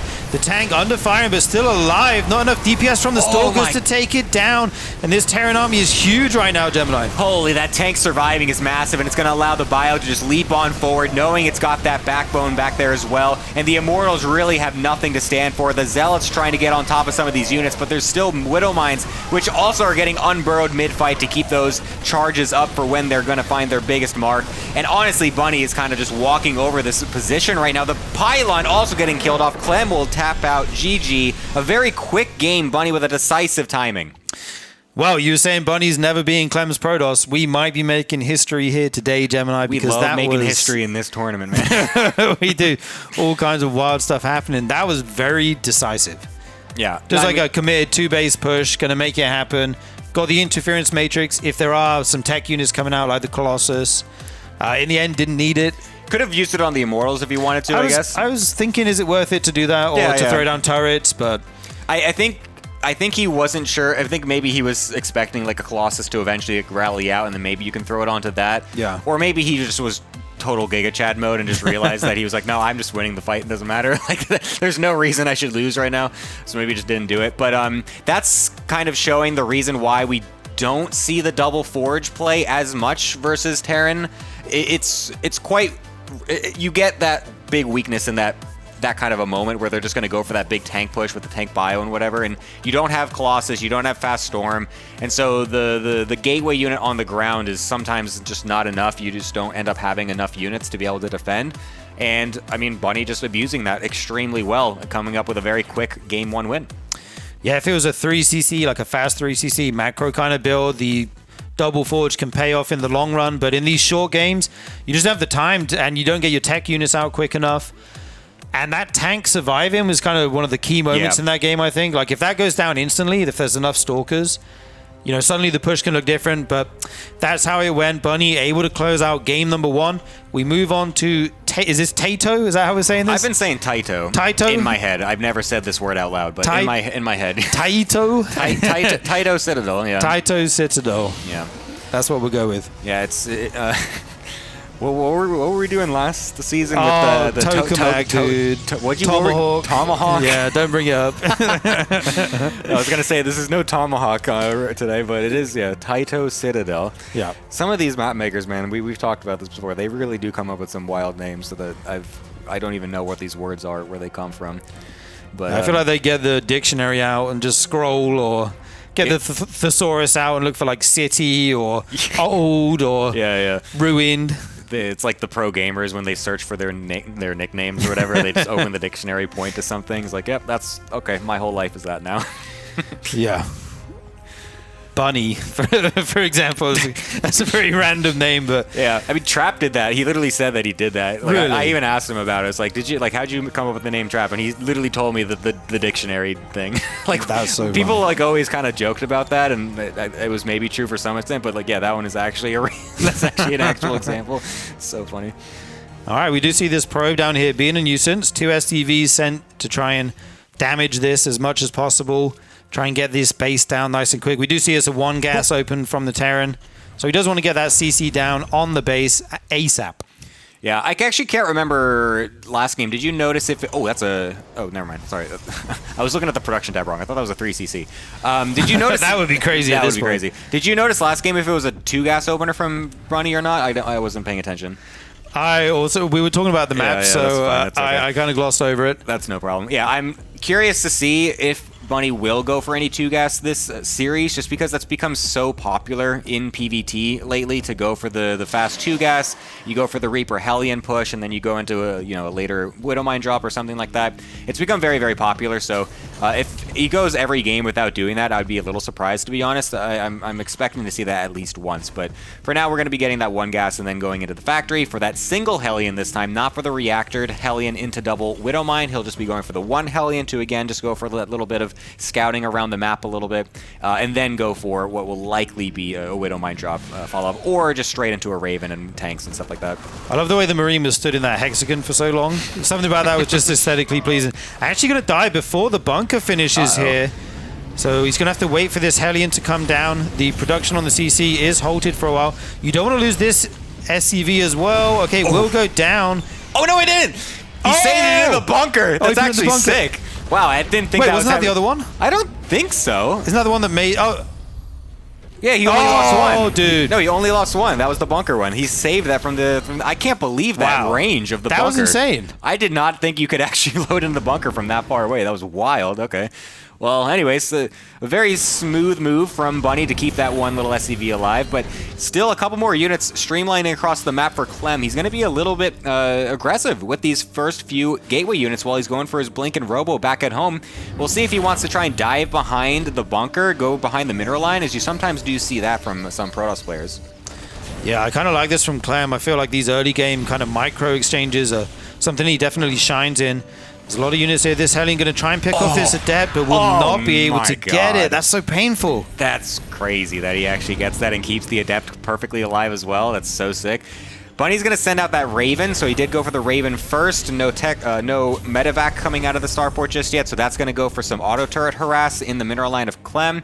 We'll see if he's going to be prepared for that. Of course, bringing those stalkers back, as the timing for anything with those is basically passed, so you want to just bring those back home. As the Warp Prism also is going to be coming out straight from the Robo, so it's going to be some follow-up aggression with some Blink Stalkers. I believe it's only 3 gates. There could be a 4th. I wasn't paying too much attention, but for now we do have this Raven coming on in. But oh my god, the Stalkers are already in position. Thankfully, Blink is not finished just yet, so that will stay alive by the skin of its teeth. But still, nothing found for Bunny so far. Dude, I mean, you got to babysit that Raven. Yeah, man. That's such an expensive unit, and, it can damage the Protoss player for so long, dropping those auto turrets. Now it's not going to be able to do that. And, I mean, you're going to send it home. You don't have interference matrix with it. It's not going to be as useful. Kind of a lost, cost there for Bunny. At least he didn't lose it. He can repair it and use it later. Here comes Clem, though, moving across the map. Can he actually repair it, though? Because he's just going to drop the Stalkers, meets it right when it gets to the other base, and just one-taps it away. The alley-oop from earlier. And now we do have plenty of Stalkers ready to blink on in right on top of that tank if they want to go for it. Focuses down the Marauder first, and then just decides to micro them out, as they do have that secondary blink with the Prism. But since the tank is so far away from the natural, you could very easily split these up and get a nice blink on them. The building positioning is very nice for Bunny, though, so it's going to make it a little bit difficult to do that. So it looks like Clem's just going to just settle for going for some drop harass with some of the Stalkers and then just transition back at home. Isn't going to go for the crazy YOLO blinks. Yeah, Clem very much in control there for a moment, keeping the Tarian in his base. He is, mounting up to this 2-base push he'll be going for. Clem has his 3rd back home. He's taken into Colossus here. He's not all in or anything like that. And Bunny's going to be delayed by this Stalker force, and he does need to get across the map once that, combat shield finishes, once the concussive shells finish. He has to get some damage here, so Clem doing a good job annoying him as much as possible. Yeah, it's going to be the Colossus on the backside for Clem to try and defend this push. And honestly, this is still a very scary attack coming out from Bunny. Even though Clem didn't really do a crazy amount of damage with the actual attack, he's doing great with his Blink Micro, by the way, and the pickup Micro. It's actually crazy, but the units are very low, and he's not really doing an insane amount of damage. Oh, and it's an SCV pull as well coming out from Bunny, so putting all of the eggs in this basket. Bunny wants to punch Clem out of this series. One tank going to go down instantly, though. He sees the SCV, it still commits to take out that second tank. Now he will fall back. The Colossus here, they can absolutely shred these SCVs. if they're able to hit them. Thermal Lance, not even halfway done, is not going to be a factor in this fight in the beginning. Here come the Zealot Warpins on this side. There's a lot of Protoss here coming in. All the SCVs full, 15 down already. He's going to target this pylon, which stops the production of the Colossus. And he's jumping on the army.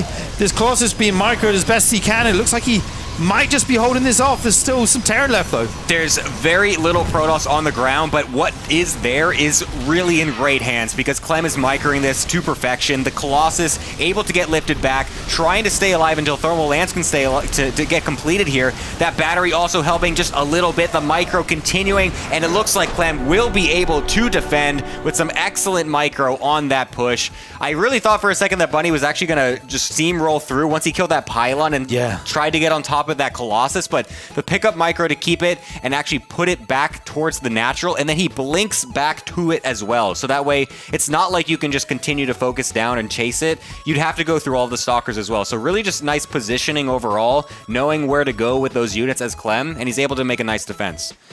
I think this game really suited Clem, like a bit of a micro fest from the beginning with the Adept moving across the map all the way to the late game, picking up the Colossus, blinking the Stalkers everywhere. This seemed like a lot more his tempo than Double Forge, that kind of thing. Not that he can't play a greedy style, obviously, we've watched his Terran, but I mean, not that he only plays greedy, but he can do everything is what I'm trying to say. But I feel like these tempo styles where he's really quick in your face, harassing you on multiple fronts is where he kind of shines. And then at the end, they're just a very solid defense.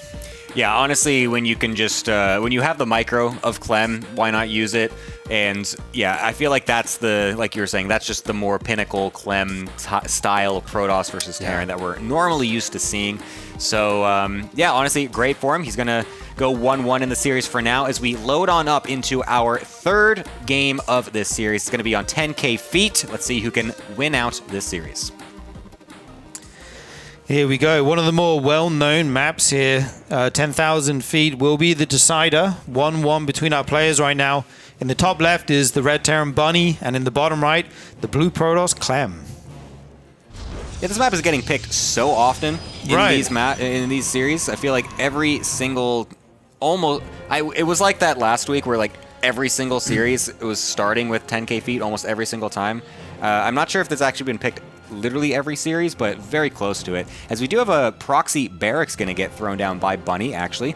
Not a actually committed one. It's more like a fake proxy where you are, as the Protoss player, going to be coming into the main base, seeing a lack of a barracks, and hopefully, well, the Protoss will not hopefully be panicking, but from the Terran's perspective, that you hope that they're going to panic and overreact, basically, but you're just making a Reaper still kind of close to your home anyway, so that's the idea from Bunny. As Mappa was actually pointing out as well, there's a chance that he could actually see that from the high ground.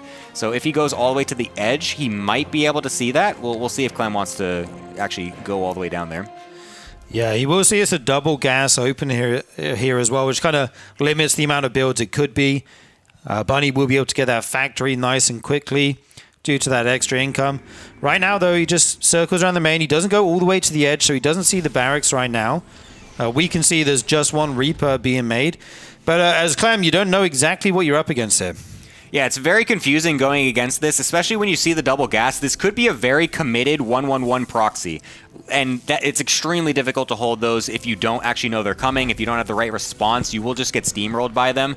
It's very not likely to be a proxy marauder because that's usually with one gas. So honestly, Clem is probably thinking that it's more on the 1-1-1 side. You can see his probes frantically going on the right and the left. He's even delayed his Nexus, going for the Zealot and Stalker before a Nexus as well. He's fully committing to defending what looks like a proxy 1-1-1 all-in. The probe also will die, so he's not actually going to see the buildings on the left-hand side. But I feel like once Clem is scouted enough, he's going to start to put the pieces together and realize that these buildings are not actually close to my side of the map because the only thing I haven't scouted is all the way over by Bunny. So we'll see if Bunny wants to actually all in with this or if he's just going to continue with the mind game or not. Yeah, Clem actually had 3 probes and a Zealot out on the map looking for buildings. Yeah. That's some commitment to scouting that right there. That's beautiful. But like you said, he didn't find the buildings. He does wait with the Stalker on the high ground to get a couple extra shots on this Reaper here. Maybe just the one extra shot there. And he's going to be the one being aggressive right here. Going to say to Bunny, hey, show me what you got. Like, I've got Stalkers kind of knocking on your door. You have to show me something here. Not going to go all the way, though. Still feeling very hesitant here. Yeah, for a second, Bunny was actually starting to make his CC on the low ground, but then when he saw the units coming across, he canceled it and then built it back on the high ground. So for a moment there, it would have looked like Clem might have been able to cancel that and actually get the full scout as to what's going on. But for now, it still looks like he's getting all in. He hasn't seen anything that looks like there's going to be any follow-up macro or anything. Now we have the couple Reapers and Hellions making their way across the map. Will kill that Zealot. Only a couple Stalkers to defend, so there's a possibility that Bunny could just YOLO up the ramp, but doesn't feel brave enough to try. I was really expecting it there for a moment. It's one of those judgment calls. It's one of those things that can decide the game in a moment, whether you go or not. And like you said, Clem didn't see this CC yet. He doesn't know what's going on here. This is very difficult to play from the Protoss side. Like, should you be throwing down all your static defense and frantically defending all in? Or are you actually in a macro game but you didn't realize? Yeah, this becomes very difficult in certain scenarios, and I think Clem has already kind of put the pieces together, and he's taking a slight gamble to think that well, obviously he scouts it, but before that even as well, he was kind of putting the gamble in place where he's just expecting it not to be the all-in, because he was getting all his Twilight, he's continuing probes and all that stuff, so he seems like he was fully aware of what was going on, but there's some times where you just don't know what's happening, and like you over-defend, you cut probes, you make a bunch of batteries, you're chronoing out units and whatever, and then they're just getting a CC, and you're just so far behind. So sometimes it can be a bit tricky, but this game, Clem able to put the pieces together early enough to not be super far behind, in fact, to not be behind at all, honestly. I feel like he's in a great position. Yeah, very calm, kind of under pressure here. Like you said, he didn't overreact too much. We have one battery in the natural, nothing crazy. Once again, we see Bunny going for the interference matrix. Curious if he'll get to put that to use this game. It is going to be just the single forge from Clem. That's kind of the big difference compared to game one. Won't be going for that double upgrade here, as Bunny will be making a push shortly. Blink are going to be finishing up soon, so Clem will be able to use his Stalkers in a mobile way, try to track down some units on the map. And yeah, Stim starts up for Bunny here. Robo Bay, I should say, on 2 bases as well for Clem. So he's really just kind of sticking on 2 base. He's just trying to get as much tech out as possible. Doesn't want to spread himself too thin just yet by trying to go for a super fast 3rd base. Just really trying to make sure he has enough to defend what eventually looks like a push coming out from Bunny. Bunny is a very aggressive player. He's always wanting to go for these moves. A force field would have been great, but it maybe doesn't have the energy. So unfortunately, we'll just let those by. Still a couple Stalkers in the main base. So honestly, we're not going to get too much damage from Bunny onto the probe line. Only 3 workers, as the battery also helps to heal up. So eventually those Hellions and Reapers find their way in, but that's not the damage that you're looking for as Bunny. Yeah, it didn't quite pay for itself there. Like you said, the shield battery kind of finished just in time. Clem now making his Colossus, already got the production on the way. Taking a kind of delayed 3rd here, like you said, getting the tech out first. Going to try and deal with this push, make sure he doesn't just die from one punch. Actually getting a good amount of damage on that tank. Very nice moves by Clem here right now. Yeah, getting the tanks low is great. Even kills off that Marauder and blinks away, only losing 1 Stalker. Honestly, a pretty decent trade with that tank being so low as well. So it's going to allow Clem, if he wants later, to just blink right on those tanks and one-shot them much easier. And if the tanks are killed off in these pushes, a lot of the times the push does just fizzle out, and you don't really, you can't really go any further because the tanks are the linchpin of the whole idea. And it looks like even a couple SCVs got brought forward to be able to repair that. Realizing how important those tanks are, Bunny is going to continue to repair that and go for a further push. Yeah, here we go. Bunny now stimming in. The forces this Protoss army to retreat. He does have the interferences matrixes available to disable this Colossus if he chooses, and there it is. This Colossus is out of the fight. The tanks siege up. The SCV is there to repair those. This Marauder and Marine Ball starting to get some damage done. Clem's Colossus needs to come back online and needs to get a second one as well. Oh, the tanks actually being able to kill off the Robo, the battery being used to try and keep that alive, and the Chrono as well, trying to desperately get that second Colossus out. And actually, that little bait forward was perfect. That was perfect by Clem. The tanks were not actually focus firing the Robo. They attacked the Zealots for a second. One more volley would have killed the Robo before the Colossus got out, but it actually allows the Colossus to be able to spawn. That's going to help the defense so much for Clem as the bunkers start to get set up as well. We need every unit, and Clem is starting to go for a counterattack to try and kill off the reinforcements. I love this by Clem. He knows Bunny is entrenched at the front there. It's going to be so hard to break that in a full-on engagement. He says, okay, while you stream units across the map, I've got 4 or 5 stalkers. It doesn't cost me too much, but I can pick off units one by one, make you rally them at home before you send them. And there's the chance that there's a time where a lot of units are rallied at home, and that's when Clem could potentially pull the trigger at the front here. Yeah, it's really a slow grind right now. Bunny doesn't want to go too far forward, just poking with a couple Marauders. Actually even taking a third base back at home, realizing that this push is probably just going to be left for dead at some point, or maybe just want to go back home. A recall actually going to the left-hand side. What's going to be sent over here? It's actually just half the army, some of the Colossus and some of the other units. So trying to go for a much larger flank and surround to try and get this position dealt with. As Bunny's even going to move those couple tanks more far forward. We'll see if he can find anything done here with this attack. Yeah, and Clem's out of time. He's got to go right now. The Zealots charge in, get on the bio as best they can. So many bunkers here, 4 bunkers full of units. Just like so many. More units coming in for the Terran. 3 Colossus standing strong though. None of these disabled right now. Getting some good splash damage, but more units go into the bunkers. A Viking shows up as well. 2 Vikings show up to deal with these Colossus, or to help out with the anti-air damage. This game's on a razor's edge right now, but Clem, I'm not sure if he has enough here. Yeah, this is a really weird fight. Bunny actually decided to bring all of the reinforcements as well instead of just kind of sitting back at home to take the third base. So he's just going to continue with this, and he's honestly going to be able to kill this third base if he... Actually, yeah, it's already dead. Sorry. That is definitely killed off. A nice target as well with the Widow Mine, able to get some juicy Stalker shots. And honestly, the rest of this army is still pretty strong from Bunny. Clem can't really walk out right now as the first Colossus gets focused down. The second one barely staying alive. We'll get to that. No, it won't get to the battery. The Vikings get the last shot just before the battery can heal it enough. And now Clem is sitting here with 16 army supply, and the rest of this bio from Bunny is untouched. No Warp Prism in this game to save those Colossus. They go down, and with it, all of Clem's splash damage and potentially chance in this game. He's a 2-base Protoss against the 3-base Terran, guys. What can we say? The force fields go down. One last attempt here for Clem, but the sim comes in. All these sentries will fall. Eventually, batteries are pretty good. the rest of the Marauders didn't come around the force field, so things got a little bit awkward there. But Bunny's still in a very commanding position here in this game. Maybe you don't want to overextend here. Maybe you want to wait for more units. Land that third base. You can play it how you want. 10 sentries on the field right now. What is this army comp? This is the moment where you have so much gas banked up, but you realize you never made a Templar archive, so you're just sitting here being like, well, okay, I guess I'm just going to make 50 sentries for some reason. And the force fields, I guess, were able to keep them alive for a little bit, but the DPS output is really not there for Clem's army. He will be able to send out a nice scout as well, and will be greeted with the unfortunate information that there is a third base about to land for Bunny. So it's not even like he's fully all in on 2 bases. So Bunny, honestly, doesn't really need to do anything at this point. I feel like he can just kind of sit, just kind of lurk around a little bit, make it look like he's going to be super aggressive, and he can just kind of build up back at home because Clem is not going to be in a position to macro out of this game, and his tech is also going to be really strange, going in for a very late storm and sitting here with just a billion sentries.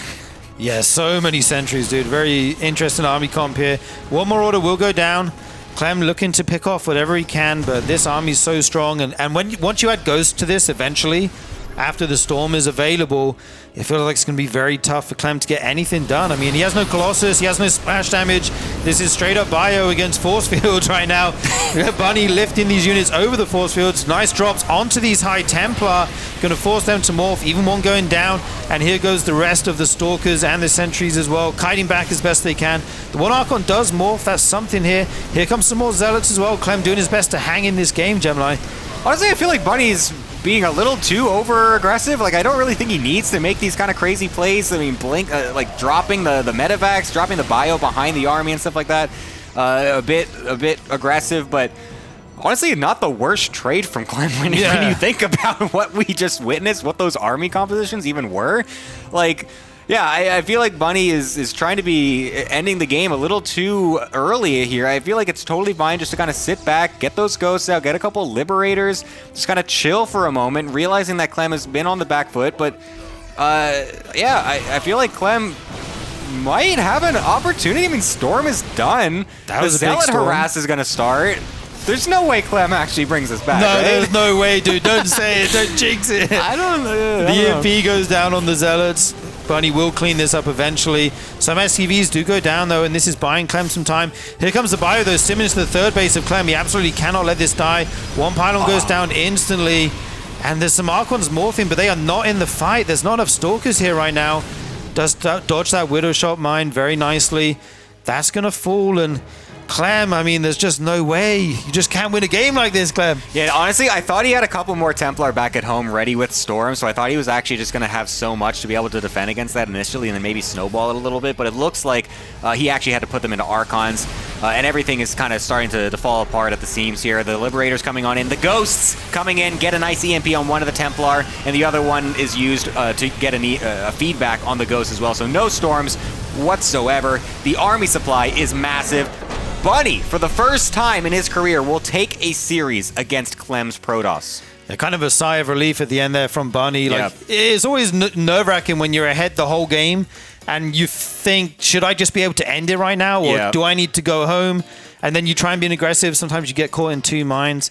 But the Ghosts coming out there at the end were really the final piece of the puzzle for Bunny, rounding out his tech, being able to deal with the Archons and the High Templars, and he takes it home. Yeah, he was just a little bit too far ahead, even with a little bit of a moment there of maybe some reckless play. Honestly, just he had the room to do it. It was just, you know, he could basically do anything at that point when you're seeing your opponent is... honestly, I don't blame him. Like, you see your opponent sitting there with 10 sentries, and you're just like, yeah, I mean, surely I can just go in and just kill this, right? Like, hey, it looked cool, man. I mean, you got to give him that. It was a cool move. Absolutely. So, yeah, honestly, Bunny coming in with a pretty nice upset. I mean, we didn't expect him to be able to come out against Clem's Protoss. Clem's Protoss has been extremely strong ever since he's started doing it. So, great matchup there. And honestly, that sets up pretty interestingly as well for our winners match. Could be Rogue versus Bunny. The two Protosses stuck out in the losers match later as well. Yeah, very exciting. What is also exciting, guys, is TastelessThreads.com. Get your merch, get your gamer swag over there. You can get the brain raw or whatever it was called, I forgot. You can get the hoodies, the mind games. Yeah, that one's still not making sense for me. But you can get the hoodies, get your t-shirts. There's mugs on there. There's pins. What else is there? There's all kinds of stuff. And if you're on the Patreon, you do get a 20% discount as well. Yes, please go ahead and check that out. It would be great. We're going to go to a short break before we get to our next match. Stick around, more RSL coming up.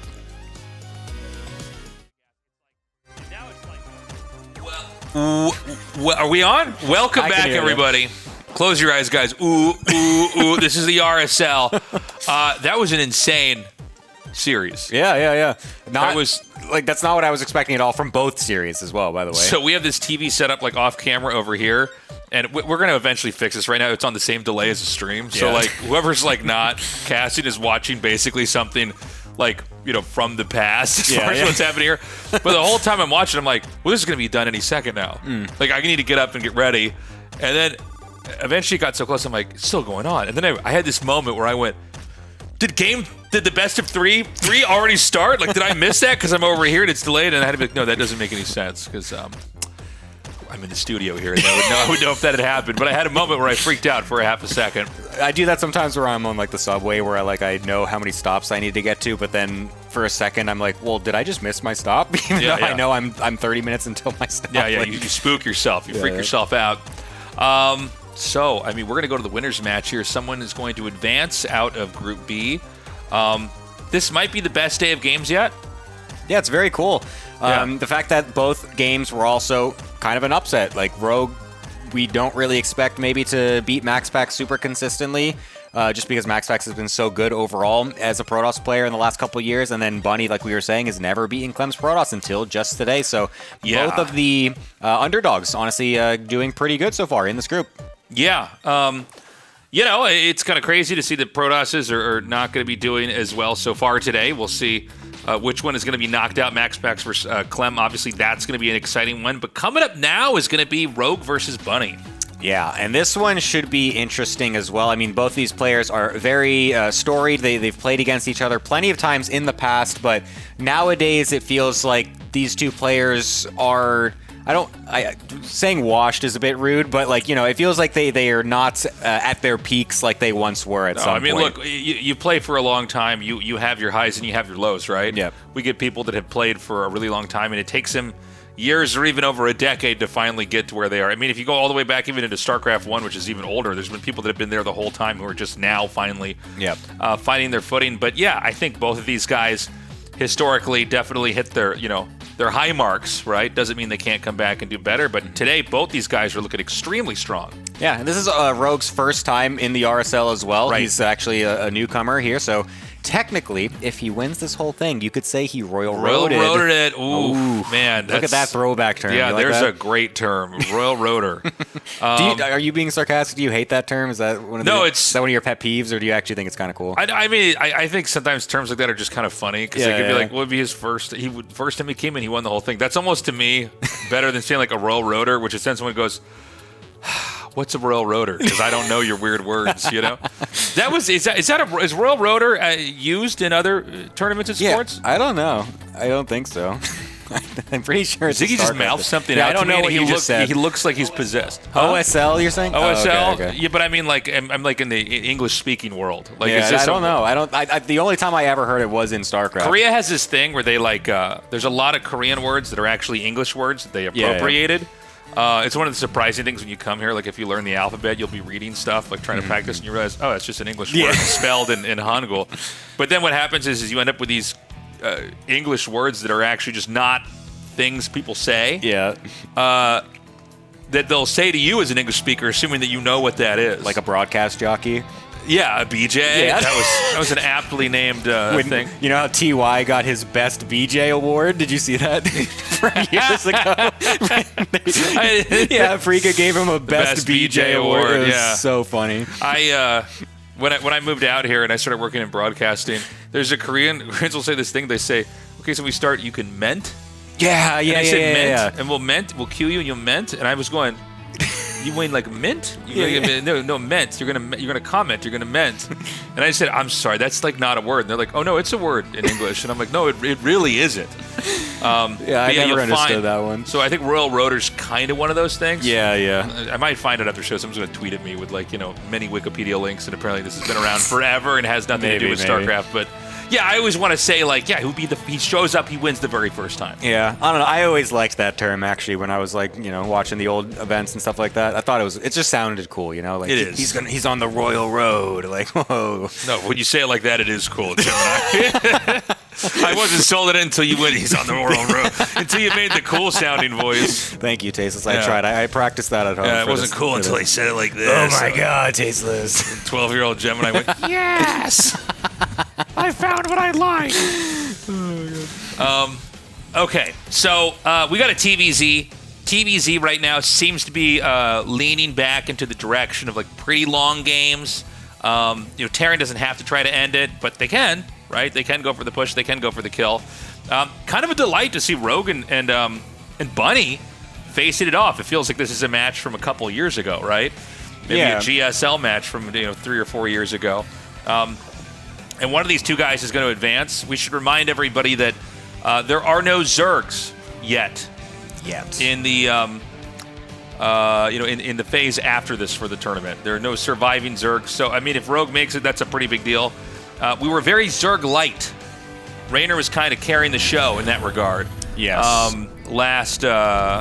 I guess all of last year, pretty much, right? With Zergs had their moments, but it's really been pretty Protoss dominant in general in the past year or two. So I think if you're, for the sake of the tournament, for the sake of the game, right? We want to see the other races perform well, so we kind of have some interesting different matchups coming up here. Yeah, it looks like coming into this game as well, it's going to be pretty normal to start things off. Bunny has just gone for the factory for some Hellions. He's got his Starport coming for likely some Banshees as well, and then he's got that third CC coming on in.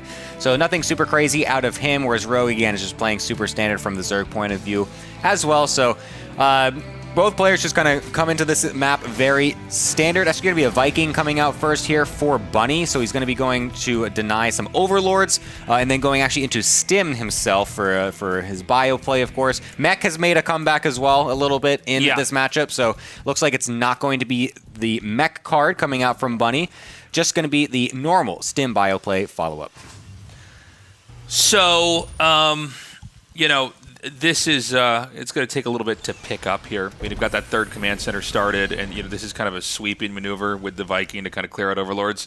This map is one where there's, not really an expansion in the middle. I guess there's that one kind of to the top right. Yeah. And we'll see if that actually plays a role here. But, Zerg can kind of stay in their little sliver of the corner of the map. I mean, you can basically go up to 5 bases, and honestly, they're all pretty hard to push for Terran.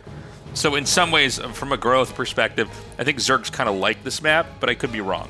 Yeah, I mean, it's a very big map, got pretty open as well. Like you're saying, there's a lot of different attack avenues. I mean, there's those 2 really interesting diagonal ramps in the middle of the map as well that are just so large and very, you just don't really see this type of geometry in SC2 maps really ever. So I'm curious just to see if they eventually do engage in the middle of the map. I just want to see engagements in that area. I just want to see what that looks like, because it's a very strange part of the map, to be honest. But anyways, the Viking's going to be coming around, just going to try to scout, maybe try to get a drone or 2, but the Queen is in position, so not going to be able to find anything. We'll see the lair is morphing on in. It looks like there's roaches coming on out as well from Rogue, so he's going to be going for a roach defense for some of the initial Hellions and whatnot. So if those actually do find their way across the map, those probably won't find any damage. So we're in the powering phase. Would not be surprised if we go up to about 8 racks here. That seems to be the number in TVZ. You basically hit that 8 racks. You're going to be getting the rest of your upgrades, and you're going to be basically trying to take a very mechanical push-oriented win, right? You're trying to come in here. You're trying to, kite as well as you can against the Zerg. Got to be careful, by the way, with these Hellions. Oh my God, he actually keeps all 3 alive. So, yeah, I mean, as long as he's got those on the map roaming, he can keep doing damage and keep Zerg on their toes. And Infestation Pit's coming out as well for Rogue. He's going to be trying to tech up pretty quickly here. He got one Ravager, I think, in the middle of this too. So for a second, I thought he was going to be pretty aggressive with some Roach Ravager play, but I didn't actually see any more than that one built. But he is still making quite a few Roaches, and he's sticking here on 75 drones, which is not an insane amount when you're talking about Zerg. He's got a couple more just now in production, so just kind of trickling some units in here and there just to make sure that he doesn't just flat out die to an attack, because there is one coming from Bunny right now. A pretty decently sized Marine tank army, and will he actually be able to find any damage to the initial Ravager and just gets killed off immediately? Does Rogue actually have anything back at home to defend against? There's a couple more Ravagers coming from the back, so he's got to be able to make this defense work. So it's 3 Biles to gun down a tank. Does he get those all in range? No! So that's going to be another tank shot off here, but I guess it almost doesn't even matter. I mean, we're seeing he's still able to push through here.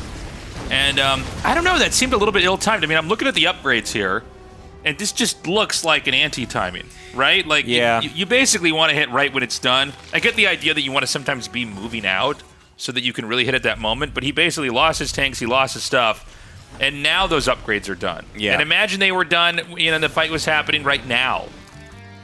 Yeah, we've been a bit of a different scenario, and yeah, it does look a bit strange from Bunny, because now he's just kind of have to move around with the bio on the right. He's going to try to do some multi-prong perhaps, might try to load up some more medevacs from home and send those across to the bottom as well. But honestly, Rogue is just sitting pretty. He's gotten all the way up to 84 drones. He's getting his next base. Might actually force a cancel here from Bunny. This could be very nice, so that's going to be good to keep Rogue checked a little bit. But the rest of the units from Rogue are finding their way to the right-hand side. We'll be able to keep this, push this bio force away, I should say. And we'll actually go right into the main base as the rest of that bio going over to the bottom left, like I mentioned earlier. So, I mean, Rogue, I think, in a pretty healthy spot for the time being. We're getting to the point where Terran's splitting things up and hitting different locations. And, nice deny. Honestly, Bunny's getting his jabs in. It's kind of working. It's not going to slow the tech down at all. So we're going to get those Ultras coming out here. And that's really where when the Ultraless tech comes out, excuse me, that's when Zerg is able to, push you all the way back to your base. Zerg has a lot more sustain on the ground here. Yeah, nice little forward move here from Bunny. We'll be able to catch a Ravager, but those Banelings morphing on in will force the pickup. As the rest of the units do find their way across the map, Bunny's going to try to go for a second push here. He did forget to make a couple supply depots, though, actually. He's totally supply blocked right now. His reinforcements will be very late with this push, and he still has not realized that he's not made any depots. He's also forgone the 2-2 upgrade, so went for that fast double eBay just for the 1-1 for now, and is not going to be progressing any further. Still not making any depots, so he's still supply blocked. Going into this fight, we'll see if Rogue can actually make a defense. Okay, the Banes are going to come through here, and the fanning out is looking really good, but, I mean, the tanks are just not covered. The infantry is too low. I mean, I think that this game is looking very Rogue winnish. It's very winningly for Rogue, It's perhaps. very, very winningly. Well, I think he can just counterpunch all the way across the map, you know. And again, I think this goes back to that weird timing. You know, sometimes, you know, StarCraft is so much a game about, like, you know, build orders and kind of preempting things and kind of following a very specific plan and a route. And I felt like, you know, Bunny was going through the motions, but then the most important part of the build, which is when you hit, not if you hit, was at the wrong time.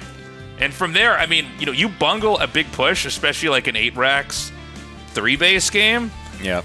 I mean, it's a lot easier for the Zerg after that. And so I think the tug-of-war in the middle of the map is going to go on, but the tech is looking really scary for Rogue, and I think Rogue is going to start to get too big to fail. Yeah, his upgrades are going to be finishing pretty soon here as well. He's got Ultralisks coming on now, going to be having more Lings and more Banes. Adrenal will also eventually be on the cards here for Rogue, whereas Bunny is just kind of making more of the same. He's going to filter in a couple of Liberators as well, just to try and mix it up and have something else to deal with, the Ultras and stuff like that. Maybe force the Biles onto the Liberators instead of the tanks and whatnot, but I feel like just the longer this goes, the better it's going to be getting for Rogue, because right now Bunny is really putting all of the eggs in one basket to just go for this massive attack, not going for +2, and I struggle to find a way to see where he actually punches through. The thing that I'm seeing right now is that it's like the classic Terran thing where they have so few SCVs that their army just ends up being gigantic, and maybe that's just how he eventually wins the game.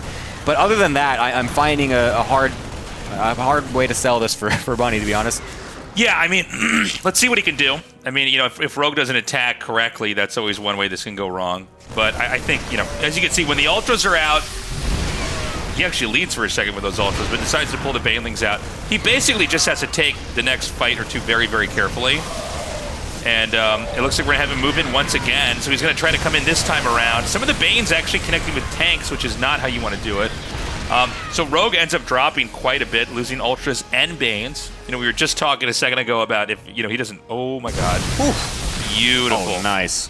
So we were just talking a second ago about, like, maybe, you know, Rogue doesn't handle this fight well. Maybe it could happen. Well, he started that back here. The question is, can Bunny capitalize on this and finish it off? Yeah, we'll be able to throw a couple Biles down to kill one of those Liberators, but the Ultras are also getting picked off pretty easily here as well. One of these is actually staying alive for quite a long time, but a couple nice Baneling connections onto those Marines, and the Blinding Cloud's also preventing some of the tanks and Bile from attacking. You can see the army supply from Bunny has just dipped massively in that fight. Sure, he's got a whole bunch of Marines, but he knows it. He can't go any further. Rogue will make the first mark in this series. I feel like Bunny played so well in the other series, but that game he just did not play well. Yeah, no. I mean, there's the anti-timings in this day and age. That's crazy. In the big 26, going for an anti-timing. Let me tell you something. Man. That's when I turn my stream off. When I literally get there and I go, oh, my upgrades aren't done. I lost my whole army. Oh God. That's rough to see. You know, there's nothing overly complicated about what Bunny's trying to do back there, which is fine, by the way. You can play however you want to play, but, like, yeah, don't hit before your upgrades are done. Yeah, it's a bit brutal to see, especially since you said he did come off such a nice victory against Clem. And I was just also looking at the stats as well, because I actually just didn't know what these players' match history is like, but actually Rogue is dumpstering Bunny in their match history. Like, Bunny has won very few games ever since they started playing again, ever since, like, Rogue kind of came back from not having that time. I think he went to the military. I actually can't remember, but he wasn't really playing for a couple of years. Military. Pretty sure, yeah. Oh, yeah, I do remember, yes. I remember he had the short hair picture and everything. I remember that. Yeah. But anyways, yeah, Rogue has been doing very well against Bunny ever since they came back. So Rogue just kind of continuing that history so far in this series. Yeah, you know, especially with the Koreans, you know, they play against each other so much that, you know, there is sometimes a hierarchy, right? Right. You just know. And that's the thing that's crazy about StarCraft. Like, these guys are all so good, but then there is sometimes a defined who's better than who out here. You know, the layers are even there at the very, very top. Yeah, it's like this person always beats this person, but then this person always beats that person. It's like a rock, paper, scissors. Yeah. Or it's like, sometimes it's just like all the way tiered up, right? Like a pyramid even, where it's like, there's like one or two guys right at the top that nobody can touch. So yeah, I mean, let's see what Bunny does. I don't think that Bunny should have lost that game, but, you know, the fundamental execution was pretty bad. So we're going to go into the Mothership map. What is the map called? Just Mothership? It's just called Mothership. Mothership? Okay. Yeah. The Mothership The map. Mothership We map. could call it that. We call it the old Mothership map. And let's see if he can play a little bit better. I don't think he has to change anything necessarily. Although, you know, the truth be told, I think Rogue he's just so strong at holding pushes. Yeah. He's so good at that dance. He's so good at knowing when he needs to stop making drones, when he needs to just filter in a few more units and then go back to droning to make sure his economy isn't totally butchered. Yeah. He's just really good at understanding that ebb and flow of the matchup. I think my brother, I can't remember if it was a paper or some blog. My brother wrote this a long time ago talking about StarCraft. I think this is all before StarCraft 2, but the idea was like, one of the mistakes people make when they think about StarCraft is they think like you have to win in an overwhelming way. It's not true. You want to win in an overwhelming way, but that's not really what you're trying to do. You're trying to just push the game towards the completion on your side. Right. So it's like you don't need to smash every attack perfectly, but if that did happen, that's great. You have to basically wait for that one big push and just have enough there where you won and you have enough left over. You could counterattack and like expand 3 more times, and that should just tip the scale where they're kind of zoned out of the victory, right? In a lot of CCGs, I've heard like competitive card games, they'll use the term like win more move. Yeah. Like you need to play enough of your hand, but you know, don't be too greedy. Don't try to get too powerful or get like too many combos. If you can just pull off what you need to do, like, you know, for how much mana or how many turns you have in your deck or whatever the expression is. But it's the same thing there. And I think that I'm bringing all that up because I feel like Rogue is so good at that balancing act. Right. Of kind of just having enough. And a lot of his games, when he was like the best in the world, when I would cast him, I always felt like when the game was done, it was hard for me to kind of find one moment to summarize things. Because what he did is he just like basically had 15 engagements where he kind of came out ahead in each one of them, and that was enough to put him in a percentage-wise lead where he's just, you know, completely out of range of damaging. Yeah, he is an extremely impressive player. I mean, there's a reason why some people, one in particular, likes to call him the GOAT of the game. But That's yeah, right. many others would disagree, yes, yeah. but you know, he's still very good. We can't take that away from him. I saw him in Saudi Arabia for EWC after he did that. He's like, they all know I'm right. They know I'm right. I was like, all right. It's going to be a fun week in the middle of the desert with Artosis. The GOAT debates cannot escape you, no matter where you go in the world. Where I go, I don't even read Reddit or forums, and here I am.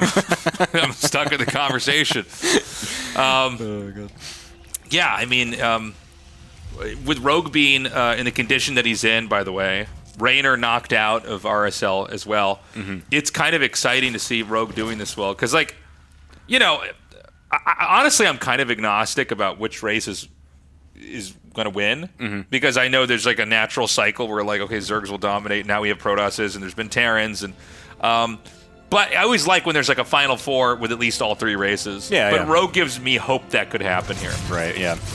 I am very looking forward to the rest of his games here. It looks like in this game particularly, it is going to be, again, some Hellions, and it's going to be the 1/1/1 into the 3rd CC coming out from Bunny, so once again, playing it pretty normal. Going to switch it up a little bit this time and go for a fast Liberator, so that does make me think he's going to be a bit more aggressive with his early Hellions, and then again, that the Liberator going in the back, trying to find some economic damage while he maybe dives in the front or tries to kill creep tumors and whatnot. Last game, it really felt like those Hellions did absolutely nothing.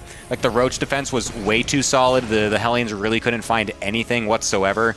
So Bunny might be trying to make some adjustments here and try to find some more damage earlier on. So it's going to be slow. The Hellions are just going to stay out here and try to poke. We'll see if he maybe overextends. Sometimes it actually works where you just like go by everything and run up in the main and kill all the drones.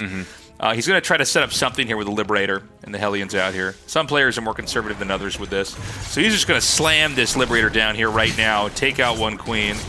And the Hellions are going to come in. And, dude, the blocking is insane. Dude, roaches, wings, whatever you got, doesn't matter. He, lassoed the Terran army. How did he do that? He hog-tied it. That was sick. I mean, just absolutely nowhere to run as Bunny. And yeah, these early harassments every single time. Last game, this game, nothing is phasing Rogue right now. He's going to send his Lings across the map as well. Maybe see if he can find some counter damage, as there might not be too much here to defend this third base for now. It might actually just go into the natural as well, because the depot is down. The only 2 Marines will get immediately surrounded, as some of the Lings just get sent to get killed by the Hellions, unfortunately. But some of them still also sticking around to kill some SCVs. So a nice little counterattack move there from Rogue. Yeah, I mean, the stars are aligning right now for Rogue. This is going so smoothly. Nothing wrong with what Bunny tried, but man, that got slapped down so hard. So we have the upgrades lined up here. This is like a build order where you basically push it 2-2. So like everything you're doing is kind of a build up to that moment. So I don't think we're going to have any action yet here, other than like, we already saw like the Hellion run bys and stuff. But yeah, I mean, right now, Rogue is going from 3 now to 5 bases. Yeah, man. And 5 bases feels good when you're Zerg. Yeah, if you get that without any economic damage done as well, you're just like, holy moly, I'm just sitting absolutely pretty. You are just making things. Yeah. Never mind, he's going to push out at 1-1. Yeah, he's going to try the same thing again, so he's going to go for this early 1-1 attack. I really hope he waits for the 1-1 to finish this time before going for this. He might find a little bit more success this time, perhaps just because it is actually a Muta play coming out from Rogue as opposed to the Roach Ravager last game. So there might be this timing right before the Mutas or right as the Mutas are coming out where there might be a bit of a weakness from Rogue that Bunny can possibly punish. But it looks like he's actually staying pretty passive. He doesn't want to be too aggressive. Maybe did he sniff out the Muta somehow? Because it feels like he's loading some of the... Okay, he did get a scan. That's very good. So yeah, he's loading up some of those Marines to go back into the main base. So he's splitting all of his stuff around to make sure he doesn't die to the initial Mutas. And then he'll go for his push a little bit later. Yeah, which is fine. I mean, back up. Don't overextend into this. And so there's the 2-2. Well... there's the 2. There's just the 2. Let's see. Is he going to get the other one? Nice. Yeah. He did it. He didn't pull Can up he hear us? Oh my god, he's stream cheating. Oh my god. He's 3 minutes in the future. He's 3 minutes in the future. It's like us from last week. We stream on a delay, guys. Yeah. Yeah. It's, oh, that's right, that time traveling joke. We just keep traveling back in time to try to cast the game correctly. So the Mutas are out. This could force the Terran to pull back. I didn't see, were there turrets? Yeah, there back of the main? Okay. So he's got some stuff to basically curb damage for that. Okay, Rogue is attacking some rocks, and that's going to mean that Bunny can just walk right under them and just kill a couple of those Mutas for free. You're not going to kill my rocks. That's on my side of the map. Those are my rocks. That's my pet rock, please. Oh, I'm going to come now. I'm going to attack your rocks on your side of the map. So, Dustin Browder's loving this, man. Yeah, this is great. Dustin Browder's like, I made them destructible for a reason. Finally, the game is made. This is what I did.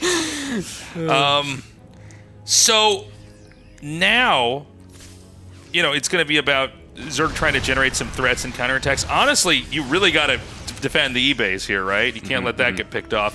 Zerg is at, hold on, 5, 7, 8. He's about to be at 8 bases. That's actually crazy. That's insane. That's an insane amount of economy going to be coming out. And production, by the way. That's going to be really good for Rogue coming out here. He's trying to be as aggressive as possible with the Mutas, just trying to find any little damage here and there, just trying to pick Bunny apart and then maybe find a surround with the Lings and Banes. He looks like he's going to be going pretty aggressive with it for now. Looks like he will just back up. Doesn't want to go too crazy, but just trying to find those little openings. We'll be able to try to get the E-base with that Thor coming out in just the right time. And that's going to be a big swing now for Bunny. Now that he's got those Thors out, he's really going to be comfortable to go across the map. Yeah, he's pushing out now. And, I mean, let's see if he can make this work. Okay. Not the worst Baneling collide there. But I think Bunny handled that fairly well. There's a lot of creep to move through. I think Bunny's going to try to push just all the way into the heart of the Zerg right now. He set up siege tanks. The creep surround is insane. He's just deep on the creep. All right, nice connections coming in from some of the Banelings, but a lot of Marines on the bottom were able to split off very nicely, so plenty of them still left alive. And the army for Rogue does dip quite heavily. The Muta's not engaging just yet, as there still is a large number of Marines and those Thors in the mix. So he's going to lose one of these forward bases, but he's got plenty back at home as well. He doesn't need to keep this forward base alive. He's just buying as much time as possible to get more units. A lot of empty medevacs. I mean, with energy, right? I mean, just not a lot of sustain here, not a lot of heal. The Banes are going to come through. The army thins out again. Are there any tanks? No, there's no tanks here. And I think Rogue has kind of done it. And, you know, when I'm watching a game like this, it's so hard to even understand what Terran was supposed to do in this build to make it work. Because he followed the formula correctly, right? Yeah. Well, you know, at least trying to be synced up with his upgrades and trying to move out. But, like, Rogue looks so untouchable. Yeah, no, he's just managing all this super well, even throwing in some burrowed Banelings here and there to potentially catch those Marines as they're walking across. There was also a tank that was stuck in between those buildings, as Mabu kept pointing out, which is very funny. So everything is kind of just going out the window right now for Bunny. Things are getting really chaotic, losing some SCVs to Mutas as well. And he's really got to just continue to bolster up back at home. I mean, he's trying to get his 3-3 out. He's got to re-max before he has any chance of going across the map. He's not going to find any damage if he moves out before that. So he's basically giving Rogue even more time to just round everything out, going into the Ultralisks, getting the adrenal glands, getting more upgrades. Rogue, I'm finding a hard moment to think, like, what is Bunny supposed to do in this game to actually come out ahead? Yeah. Someone's screaming at the monitor, "There's nothing you can do. You can't stop this." Feels like it right now, though. You know, I mean, you watch the way the Rogue just grows, and I mean, he's basically done with the bottom middle side of the map. But you know, there's plenty of real estate in the top right that Terran's not going to be able to take anytime soon. Oh my God! Oh, do it, please! No! Come on, we need the clips, man. We need the sick clips. Oh well.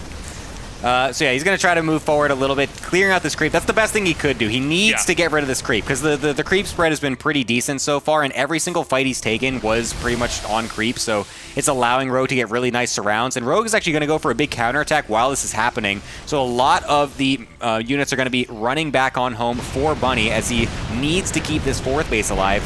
Because if he loses this fourth base and loses all his SCVs, he's just going to be completely all in, basically. Yeah. I mean, this is looking so bad. Look at how much more Zerg has in the top right now. It's crazy. This is like the worst feeling if you're Terran. Yeah. Because you just see there's like so much out there. You're like, oh God, I don't want to. You know, I'm a pro. I don't. Oh, hold on. Oh, he's not looking. Yeah. All right, not bad. The armor's pretty good. They're like, oh, just keep going. It's unfortunate there's mostly Marauders there. God, that's a big scratch. Medevac. He just walked into the Banelings there at the end. That was unfortunate for Bunny. So losing quite a lot of Marines in the middle of that. The Banelings are just going absolutely ham. But honestly, the rest of the bio on the bottom is actually able to stay alive. So now it's on the reinforcements to be able to keep this alive. It's on 3 bases. Oh no, the this Mutas. is insane. Jeez Louise, what can you even do as Bunny now? I mean, sure, he gets a decent trade in that first fight, but now he's got to just make it happen versus the next Remax as well. The Thors are going to die. Oh, this is looking rough, man. I think this game's over. I mean, you know, the final remains of what Terran has is going to be cleaned up. And, you know, what are you going to do? Rogue looking just terrifying there. Yeah. Zerg advances. Yeah, man. Yeah. Very cleanly, too. That was like not... I feel like he wasn't even breaking a sweat versus Bunny in that series. Well, he wasn't whatsoever. even... Yeah, I mean, he made it look very easy. I mean, that could have been like a TVZ from, like, you know, almost anywhere in Legacy of the Void. You know, world-class play. Just played perfectly. Macroed, never overextended. Yeah, I mean, Bunny not knocked out, but now in the losers match. Yeah, and it really seems like Rogue just knows what Bunny is going to do. He loves those early timings. He loves to go for those big pushes with the upgrades finishing right at the right time, and really likes to favor the mid and early and mid game a little bit. Doesn't like to draw it out super late. So Rogue's just like, all right, I'm just going to sit. I'm going to absorb. Just make sure I don't over drone. Just make sure I can defend this, and just kind of play it slow from there. And you can just see how good he is at that. And that's why he probably has such a good record against Bunny in the last couple months. Yeah. What's our plug here? We're going with the YouTube this time. Nice. We need to grow this YouTube, guys. Please leave a comment, like the video. That really helps us. We are trying to grow this thing. I know some of you guys are watching live right now. We want to try to get this into the algorithm where the other, the YouTube gods of StarCraft 2, like Loco, Hearthstone. like Winter, like Hearthstone. We're talking the Mount Rushmore The Mount of Rushmore, StarCraft 2 YouTubers. We're trying to get our faces etched up on there too, but right now, we're not there. We're not there yet. We're We're not such there. little losers. We're losers! We're just sitting at the bottom of the mountain, just like looking up. God, I wish I could be that cool. Yeah. It sucks. It's hard. But you could help us get there.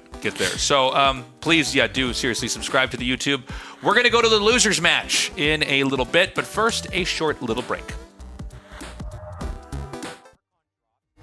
We are heading on into the losers match of Group B. It's going to be Clem, or sorry, C? Wait, is it B? I actually forgot. For B. a second. It's B? Okay, that whole schedule thing messed me up too.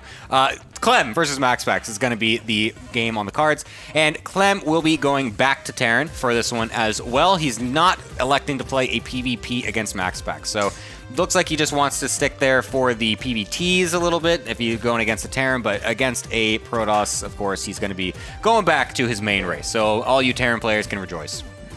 Yes, here at the RSL, we do allow switching races between sets.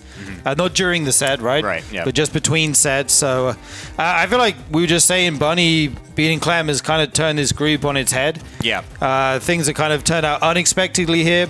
Rogue getting through, not the biggest surprise. He will be the first player from Group B moving on into the playoffs. He will join Hero, Zaun, Cure, Trigger, and then whoever advances out of Group D tomorrow.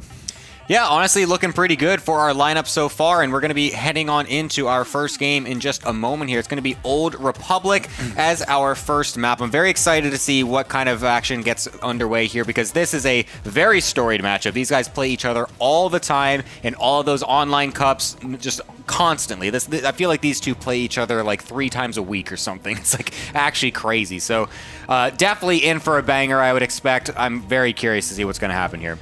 Yeah, the record is slightly in Clem's favor. I think a 35% win rate for MaxPax between them. Like you say, they play it all the time. And Clem knows this matchup, dude. He knows it from both sides.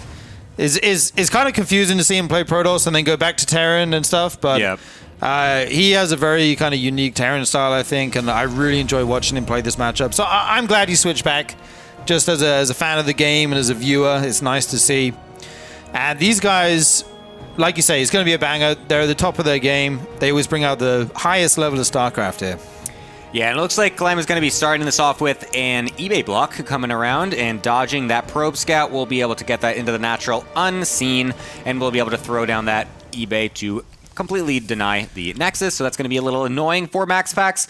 We'll see how he wants to deal with that. A lot of pro players do like to also just take the third base as their natural instead.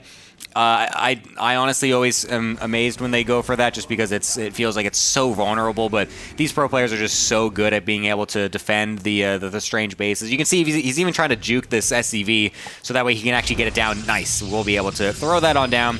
Doesn't have to take that base all the way to the top left. That would have been really awkward to be taking that as your natural. So we'll go for it at the third base, and actually gets his probe across to deny the natural for just a little bit for Clem as well. Yeah, if that third base had been denied there, that could have kind of ruined the whole game. And it was actually pretty close. Like, the SCV was almost there. Protoss players kind of taken a leaf out of the Zerg playbook. Right. And, they used to kill it with probes, and now they say, actually, it's fine. I can just take it at this other base down here. No problem whatsoever. It does change the kind of layout of the map. Suddenly, the attack paths that you have are different, lead into the Protoss, natural. if they compared to if they were to take it at the normal natural.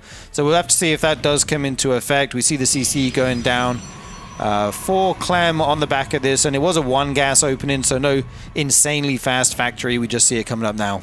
Well, something that I would like if they even double down on the zerginess is if when they send the probe to the third base.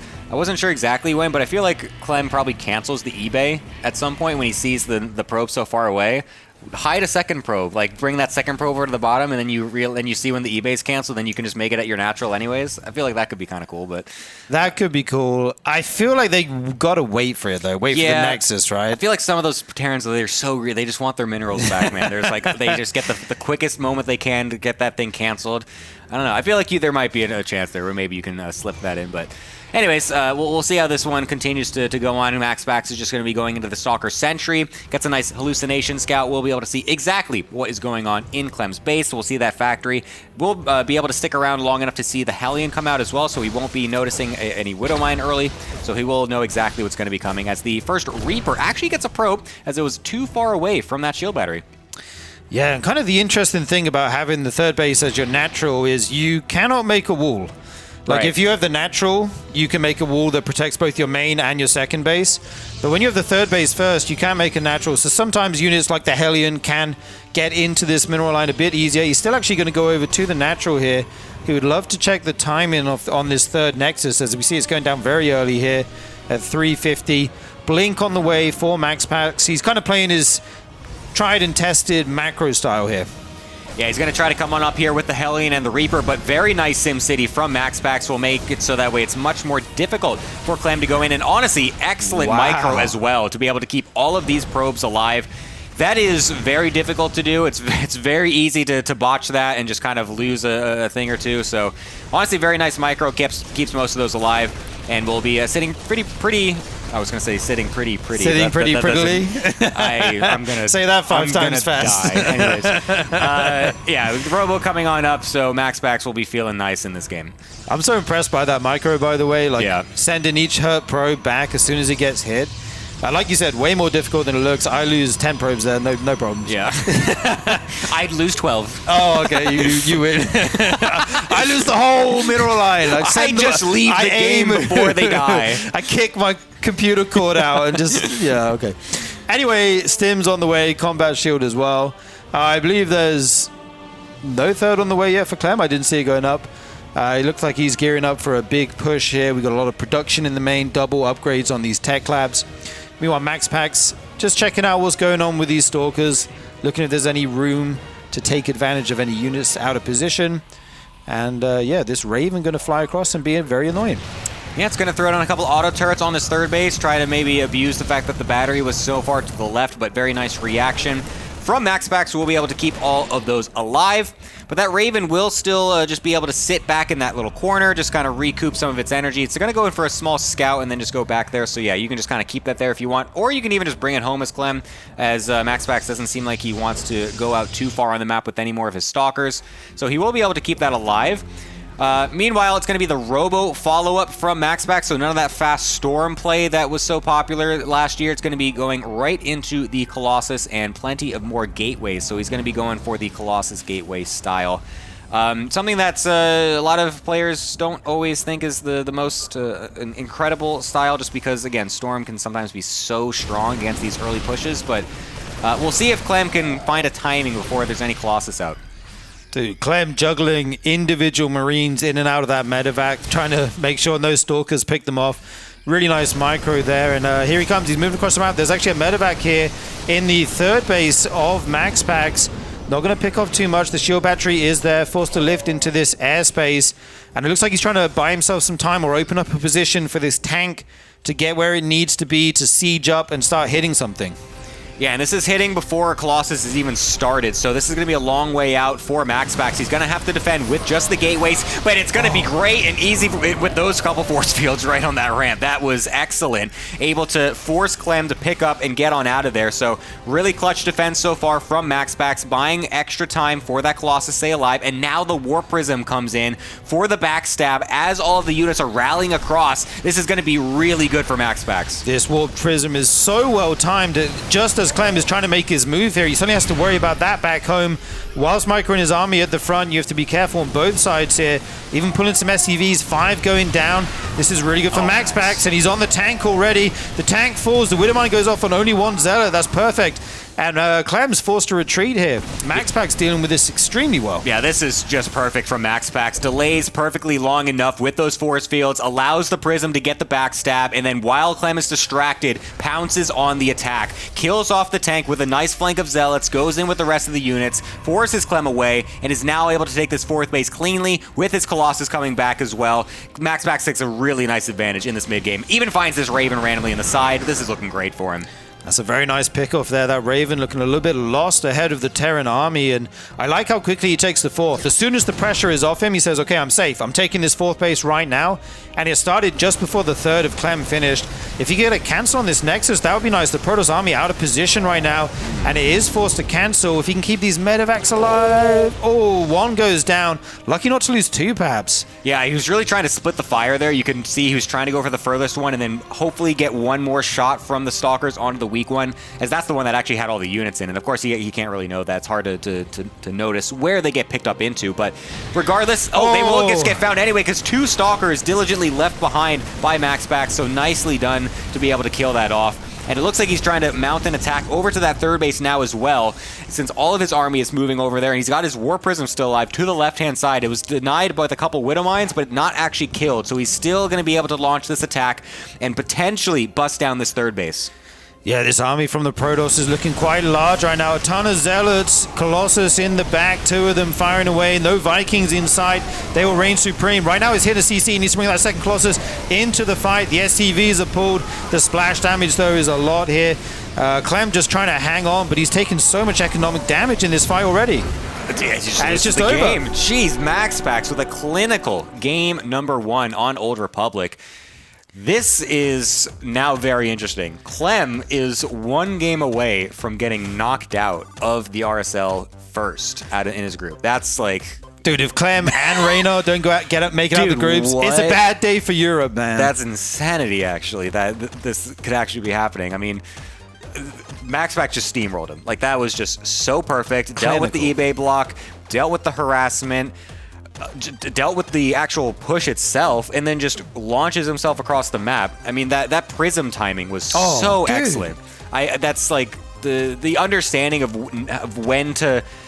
Okay, it sounds kind of dumb. Okay, like, okay, you see the armies are right... No, when you say it, Gemini. The army is right in front of you. Of course, now's the time to go over the War Prism. What's so hard about that? But, like, finding the time of when to make the Prism exactly, like, do you get an extra Immortal? Do you get a couple of Observers to actually scout around? Do you rush directly into the Colossus first to be able to defend? Finding the right time to get the Prism is difficult, and then actually sending it across with the most opportune timing when all of the units aren't just kind of sitting there on the rally as well, because sometimes that happens. The Terran just, you go in with the Prism, but then they're just rallying at home, so anyway, nothing happens, and then there's no damage. But I don't know, MaxPax just has a great understanding of how that push was going to work and just executed it perfectly. Yeah, I feel like he sent the Prism a lot quicker than most Protoss would. Mm-hmm. They maybe like to keep it at home. You know, you have some micro potential with it. Obviously, he didn't have Colossus at that moment, but yeah, like you say, it was pretty much perfect. This was a textbook game from MaxPax, how to hold this kind of push, take your 4th base, and then hit back at the Terran. Really impressive stuff. We do move into game number 2 on 10,000 feet. Yes, indeed. Do they use feet in England? Is that or do you use meters? For height? Or just in general, like for height, we use. I mean, are you 10,000 feet tall? Like, I imagine this is like distance, right? Well, we don't use it on the roads, but we use it for height. Yeah. Oh, you do. That's strange, isn't it? Like you mix the two. Like you use kilometers for distance, but then use height. Well, we use miles for height. You actually use miles? Yeah. Oh, I didn't know that. Oh, okay. What the heck? Yeah. Why does everyone always clown on America for being the only people that uses miles and feet and garbage? What the heck? What is this? Well, we don't want to get into that now. I mean, there's just we can argue about that later because there's a valid reason people clown on America for that. But you know, we fair enough. All right, fine. All right. Yeah, we'll talk about. We this can game. talk about the eBay block instead. Yeah, sure, maybe. no problem. Where did that come from? I don't know. I feel like I hit a nerve there. No, or I something. was just curious. I was just genuinely curious. I was like, Oh, but then right. you said, I was like, I just thought they used kilometers. I was like, okay, what the heck? I'm actually trolling you, and they do use kilometers. Hey. What? No. Oh, okay. I don't even know what to believe in. Tell me Gullible's written on the ceiling. Oh, look, I don't know, dude. Like, what the fuck? Anyways, we got another eBay block coming out of Clem. So this map, honestly, I don't really... Actually, okay, I was going to say I don't really mind it that much on this map just because you can just take this forward third base, and that's honestly not that far away. It seems pretty natural to take that as well. But it is really obnoxious against tank pushes because they can go for a tank push against this pretty easily, follow it up with some Liberators, and it's really awkward to defend that third... so that mineral line there on that little pocket. So... this could bite MaxPax in the butt just a little bit, so that might be what Clem is trying to go for. We'll see if he is able to actually abuse this strange Nexus position. Yeah, Marpu there just highlighting the extremely dangerous tank positions that a Terran can find themselves in. I mean, if you siege tanks there onto the mineral line, you have to go all the way around to engage into that. It can be very difficult. So if a tank push does end up coming out, we'll have to see what MaxPax's plan is to deal with that, because I'm sure he does have an answer. He's obviously been in this situation before, but just on the face of it, it looks very difficult. Yeah, I like how he's being very careful with these probes as well, knowing how far they have to go to actually transfer over to that natural. Doesn't want to lose any to a stray Reaper coming out, so just waits for that Stalker to ferry them along and for the battery to finish to make sure they don't die, as the Adept was sent all the way across to get the Scout. So there's actually no Reaper at all, by the way. It's just going to be some Marines coming out from Clem, so won't really even have that coming into play as he's going super greed, just trying to get as much as possible, get as many units out, and just kind of knowing that MaxPax is already going to be adjusting his build defensively to deal with stuff like that, so he doesn't need to even do it in the first place. Yeah, indeed. And we do have a CC in the main, so that Adept shades up. It does see the reactor on the barracks. That's good information, good to know. And MaxPax's going to be going into his Blink once more. We'll have to see if he mixes up here with a different number of gates or something like that. But honestly, after the way he handled the push in game number 1, I wouldn't be surprised if he does something similar. We do see the Robo coming down now as Warp Gate is finishing up. Yeah, we'll see how MaxPax is going to be able to deal with whatever aggression comes on out, because we will be having that Widow Mine drop eventually. The CC, of course, is going to be very delayed to get onto the natural. That's just kind of how this works when you go for this high ground CC. So obviously, Clem, of course, needs to wait for enough Marines to come out. We'll be able to lower that depot and just find its way across. So we'll be able to get that. The Widow Mine drop going to be sent across now as well. Is MaxPax going to be paying attention? It's very rare, I feel like, these days that you actually see the Widow Mine drop do an insane amount of damage. So MaxPax would have to make a massive critical error right now. There's no units here right now. Okay, he does pull the probes very quickly. Can he target onto a juicy target here? Going to go for the edge one there. 4 probes going down. I think that's pretty good if you can get them out. Oh, wow, yeah. Nice start here for Clem. And this is kind of a result of the eBay block, right? This base is so much more difficult to defend Widow Mine drops than your natural. Yeah, and being able to get out with the medevac as well, and not actually being forced to stay stuck kind of in like one of those dead zones or whatever, where they're not able to get out because you can kind of surround them from both sides. So yeah, honestly, a very nice opening move from Clem, able to get those couple probes, able to keep those those Widow Mines alive, and we'll be able to use them defensively as well. If that prism goes in a bit of a different location, that actually could be massive for Clem if he just gets the Widow Mines targeted onto them. But it looks like they won't be going into that direction. We'll be going into the main base instead, as there are a couple Marines to defend. Is that actually enough? The tank will be spawning soon, and that's going to be critical to be able to defend.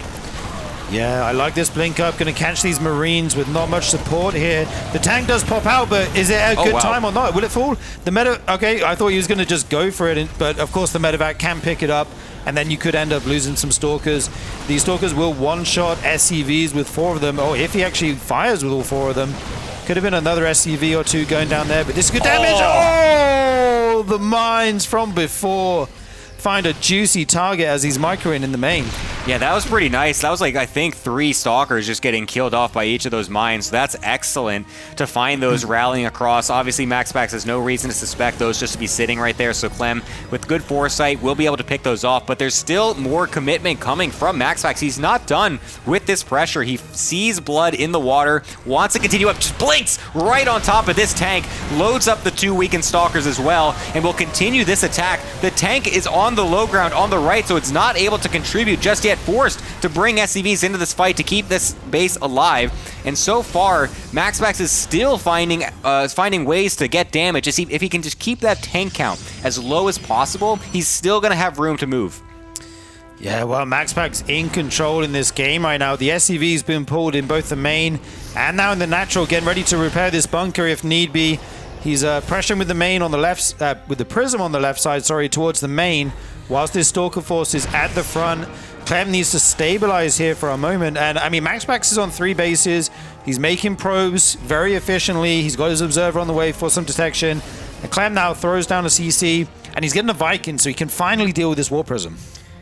Yeah, I thought for a second MaxPax was going to try to just dive in on the natural, seeing that the only tank alive was in the main base, but didn't want to go for it as there were still medevacs to heal as well, so it's a bit difficult to go for that. A lot of these Stalkers are kind of weak as well, so you don't really want to go for any crazy YOLO blinks if you're not sure. Maybe there's a tank that's like just a little bit out of your vision range, and then they're able to get some good splash damage on there. So we'll just play it very passively, knowing that he's given himself a pretty decent situation. It's not like he's in a fully, he's not like he's just winning the game outright with this attack, but he is able to get a good amount of control, and he's going to be going into the Colossus as his follow-up.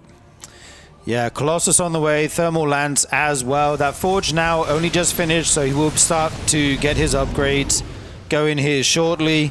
30C is going to finish up here for Clem. I feel like at the moment he's just trying to stabilize here, because it was a bit of a rocky start for him. The Stalkers did a decent amount of damage. He's not out of this game by any means. He's actually was momentarily ahead in supply there. It kind of felt like it was going really bad for him, but when you look at the numbers, maybe it's not so bad. Yeah, it's looking pretty all right. The third CC is going to come on over. A tank getting not killed, picked up by the medevac. Jeez, Clem is just so good at that type of micro. It's actually ridiculous. So he doesn't miss, tank. Man. He does not miss when it comes to these pickups and all the blink micro when he's playing Protoss. Like, he's just so sick.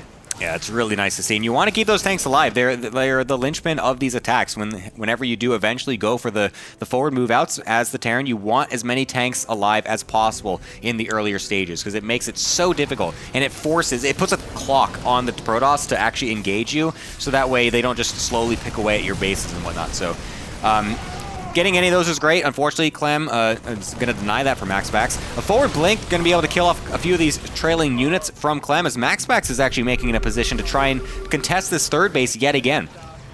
Yeah, he's kind of walking around, seeing if there's an angle to attack here. He has expanded behind this. He's up to his 4th base now.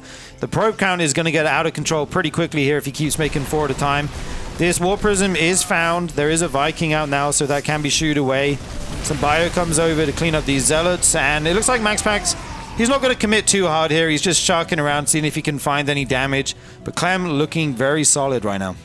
Yeah, MaxPax doesn't want to go too deep. He was hoping to maybe get the Prism in and force a reaction out of Clem, force him to pull some of the army into the main base and whatnot, but not able to do so. So he calls off the attack, just sends it back home, doesn't want to overextend into a very well-defended Clem, because this position is very difficult to attack into as a Protoss against Terran. It's very easy for them to set up a very nice entrenched position. It's hard for you to get a good concave, and it's just a difficult situation overall. It's not an easy base to break, so doesn't want to go for that. The longer this game does go, I feel like it's going to get really nice for Clem, just because in general this map is very good for Terran defensively.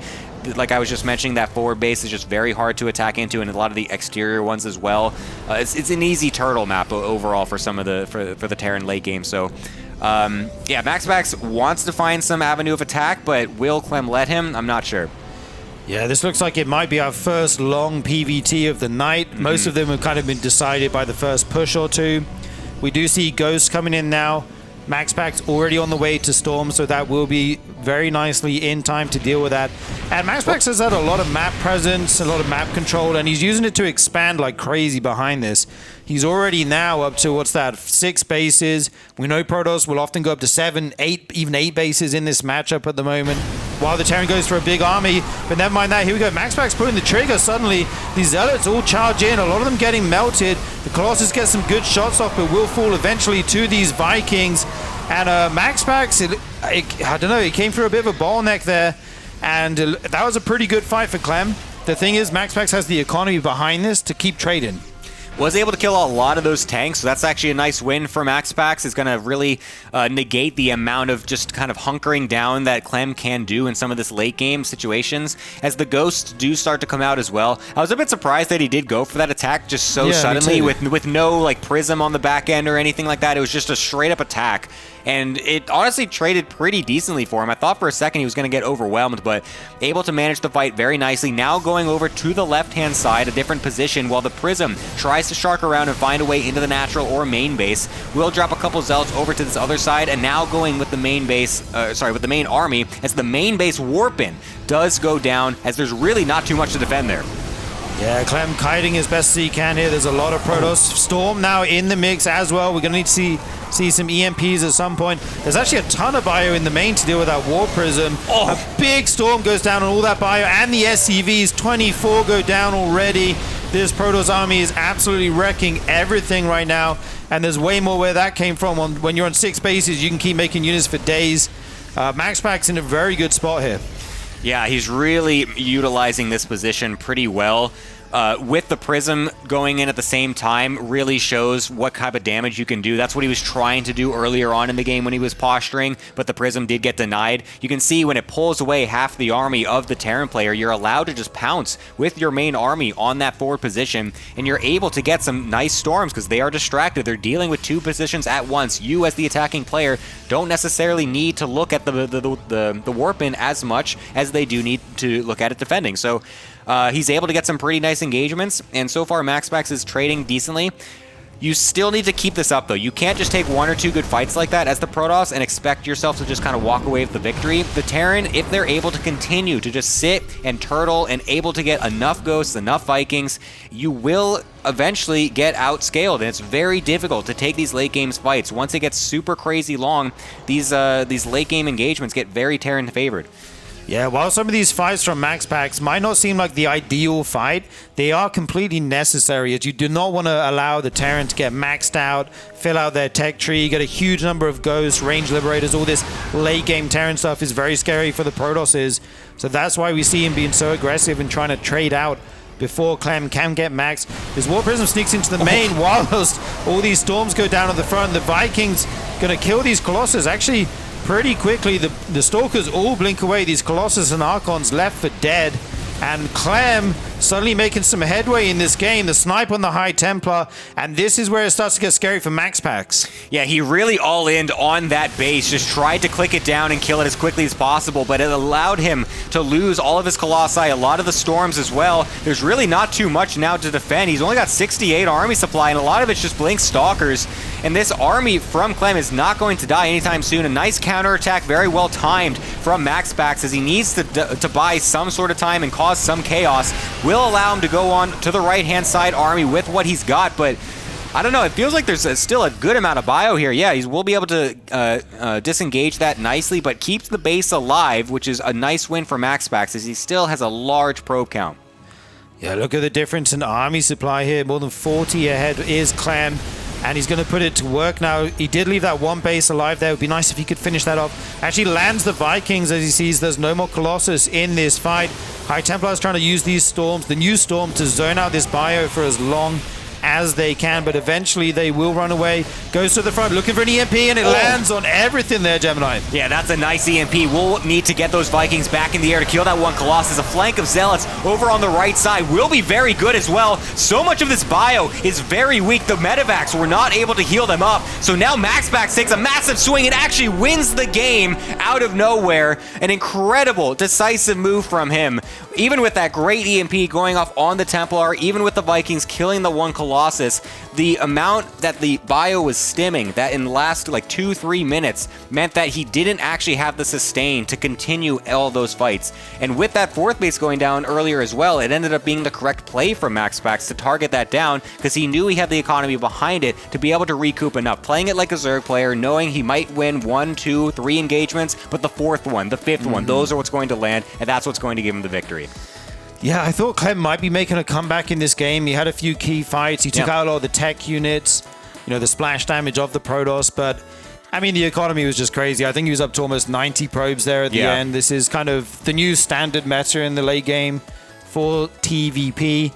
And MaxPax played it really well. He actually had a huge advantage in the early game, which I kind of forgot about. Yeah. But Clem made that into a real game and even looked like he might take it there, but MaxPax is able to close it out. Yeah, you can kind of see what happens there once they get that crazy army. But I need to stop talking about the game. I need to talk about Patreon. Holy moly, you guys need to join our Patreon. That is how we've been able to fund this entire tournament. We've been so lucky to have so many of you guys joining us. We would love it if you can also continue to take a look. You got plenty of different tiers depending on how much money you can give, or you can just sign up for free and get some notifications and whatnot. You can vote on players that get invited to future tournaments. You can vote on maps that get added to the map pool. You can also just ask us random questions because we sometimes do podcasts and get little questions from the mailbag. A lot of you guys don't do that, by the way. You need to give us your dang questions. We don't have any questions in the mailbag half the time. So if you're a Gemini's siege tank, lonely, guys. Send him some questions. Exactly. I like answering things. It's fun. You can vote if we use the metric system. That's we could make a discussion There's all about kinds that. of stuff to vote on. You got to check it out. You got to so get true. those emails coming in. Yeah. Anyways, we're going to be going to a short break before we have our last game of the day. It's going to be a banger for sure. Stick around. What's up, guys? This is Tasteless, and I am here to show you the StarCraft tabletop miniatures game. This is from Archon Studio. They reached out to us right when we started the RSL, and I gotta say, they've been an incredible sponsor. They have made an insane tabletop game here that I am super excited to show you guys. If you're a fan of StarCraft, you're gonna love this. But first, we're gonna start with Zeratul. We're gonna start with the first item they ever sent us here. And right off the bat, I gotta say, I mean, it looks exactly like Zeratul from the cutscenes in the actual game. I mean, to the T. Zeratul is a Dark Templar, if you've been living under a rock your whole life. I personally am a fan of Zeratul. I am a scumbag DT rusher myself, so I think this is a perfect first item for me. So we're gonna do an unboxing now. It is containing only 3 items total. So we've got the 2 plastic parts, the pamphlet that it comes with, and then inside the pamphlet are 3 pages of instructions. So honestly, I mean, I look at this is simpler than I thought. I've always found tabletop games to be a little bit intimidating, but when you look at it, it's interesting to see that the entire figurine is actually assembled out of just the pieces in these 2 parts. Part of unlocking the joy of a tabletop set is actually getting to sit down and assemble and paint it and actually create the thing itself. I have never built a miniature before, so what we're gonna do is Ziggy, our producer, is gonna help me as we assemble this Zeratul figurine. Then we're gonna paint it, and we will have our very first StarCraft miniature made. Again, this is just one figurine in the StarCraft tabletop miniatures game. So we have a lot more figurines coming here, but we're gonna start with Zeratul. We're gonna get this painted, built out, and see how it looks. Hello, everybody. Welcome back. Thank you for waiting. We're going to go into the final best of 3 for the night. And it's kind of like Rayner's out. That was a shocker. Now Clem's out. What is happening in this season, man? Already so many upsets and unusual results coming through. I mean, it's already with this season such a different look from all the seasons, from the previous year. I mean, this is crazy. So it's going to be MaxPax versus Bunny. You can see our results for Group A as well as C. We are in Group B. Don't be confused. This might look a little bit weird at first. We had to move some matches around here for scheduling for one of the players here. So this is going to be it. It's going to be a PVT to close the night out here. Rogue excitingly gets out in first place, giving the Zergs some hope. And they need it, yeah. Only Shin remaining. Also, not only Rayner and Clem, but also Classic, dude. He won 2 seasons last year. Yeah. And now he doesn't make it out of the group stage. I mean, this happens. Times change. Yeah. And this is going to be a very different period here. It's cool to kind of flesh out where everybody's going to end up as we are close to finishing up the round of 16 here. We're ready to go now into the final match here of Group B. This is MaxPax versus Bunny. Yes, indeed. MaxPax in the top left as the blue Protoss, and Bunny in the bottom right as the red Terran. Bunny's shown a lot of aggressive games so far in his TVPs. I'm curious if we'll keep seeing some of these 2-base pushes he's been doing.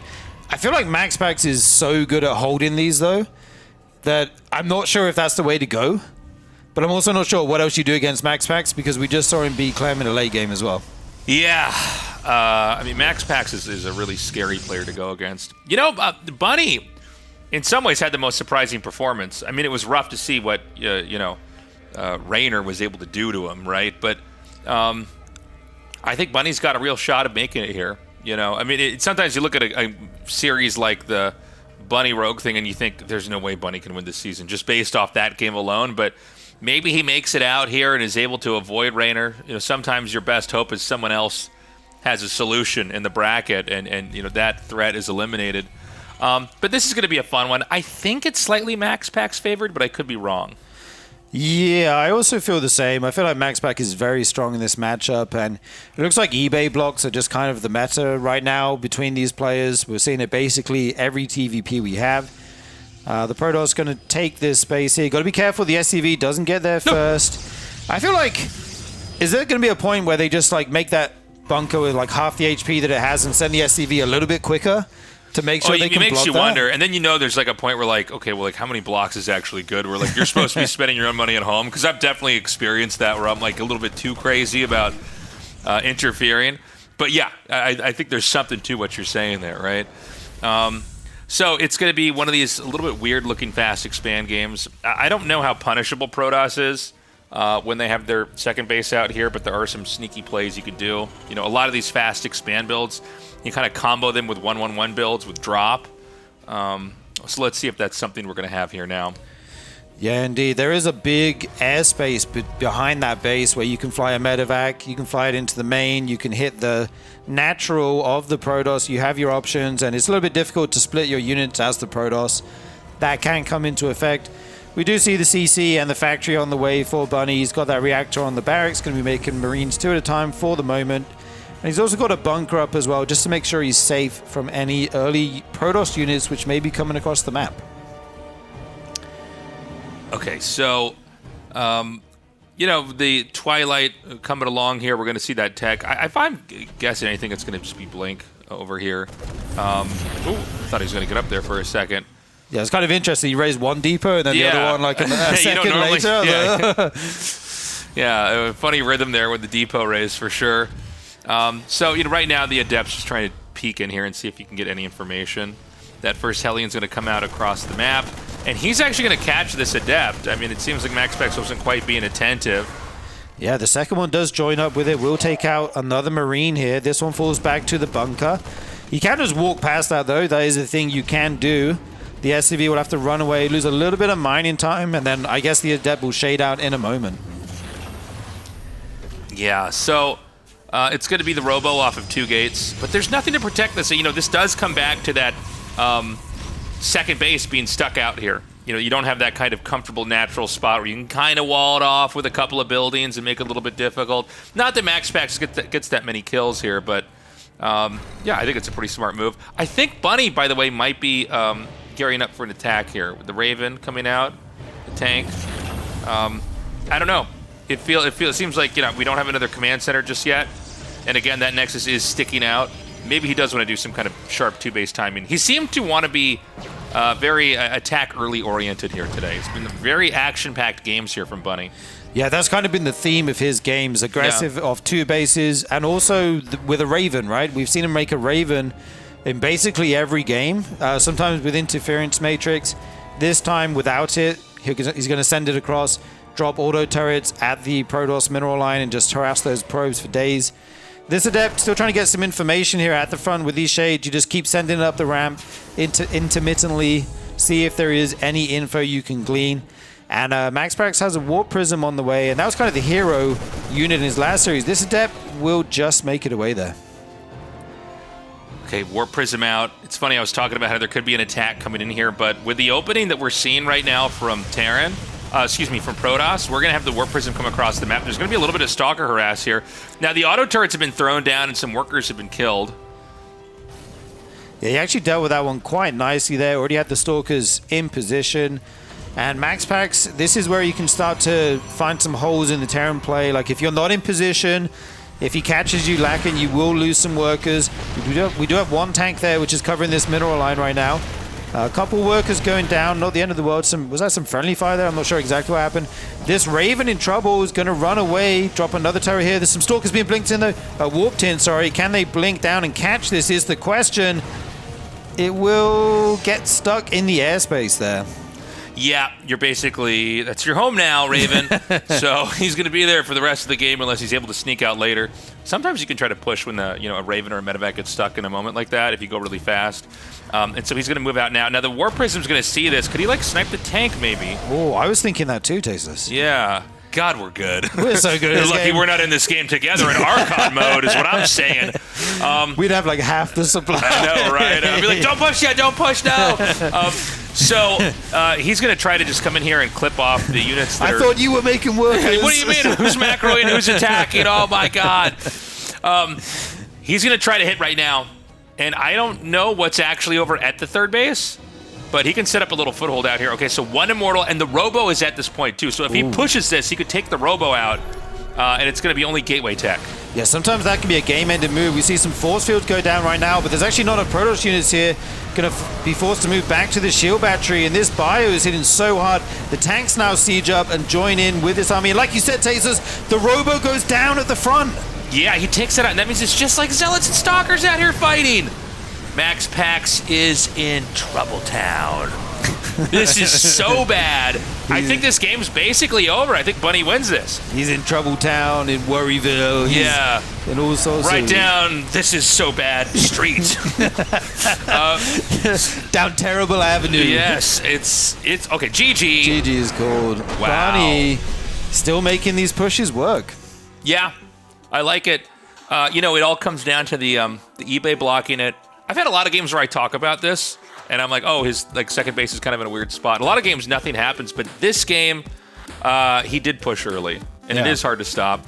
I don't know if it would have mattered if the Robo was somewhere else, but it didn't seem like maybe MaxPax's third base was too fast there. I'm not sure exactly how to play that as Protoss, but definitely did not have enough to deal with the push that was coming.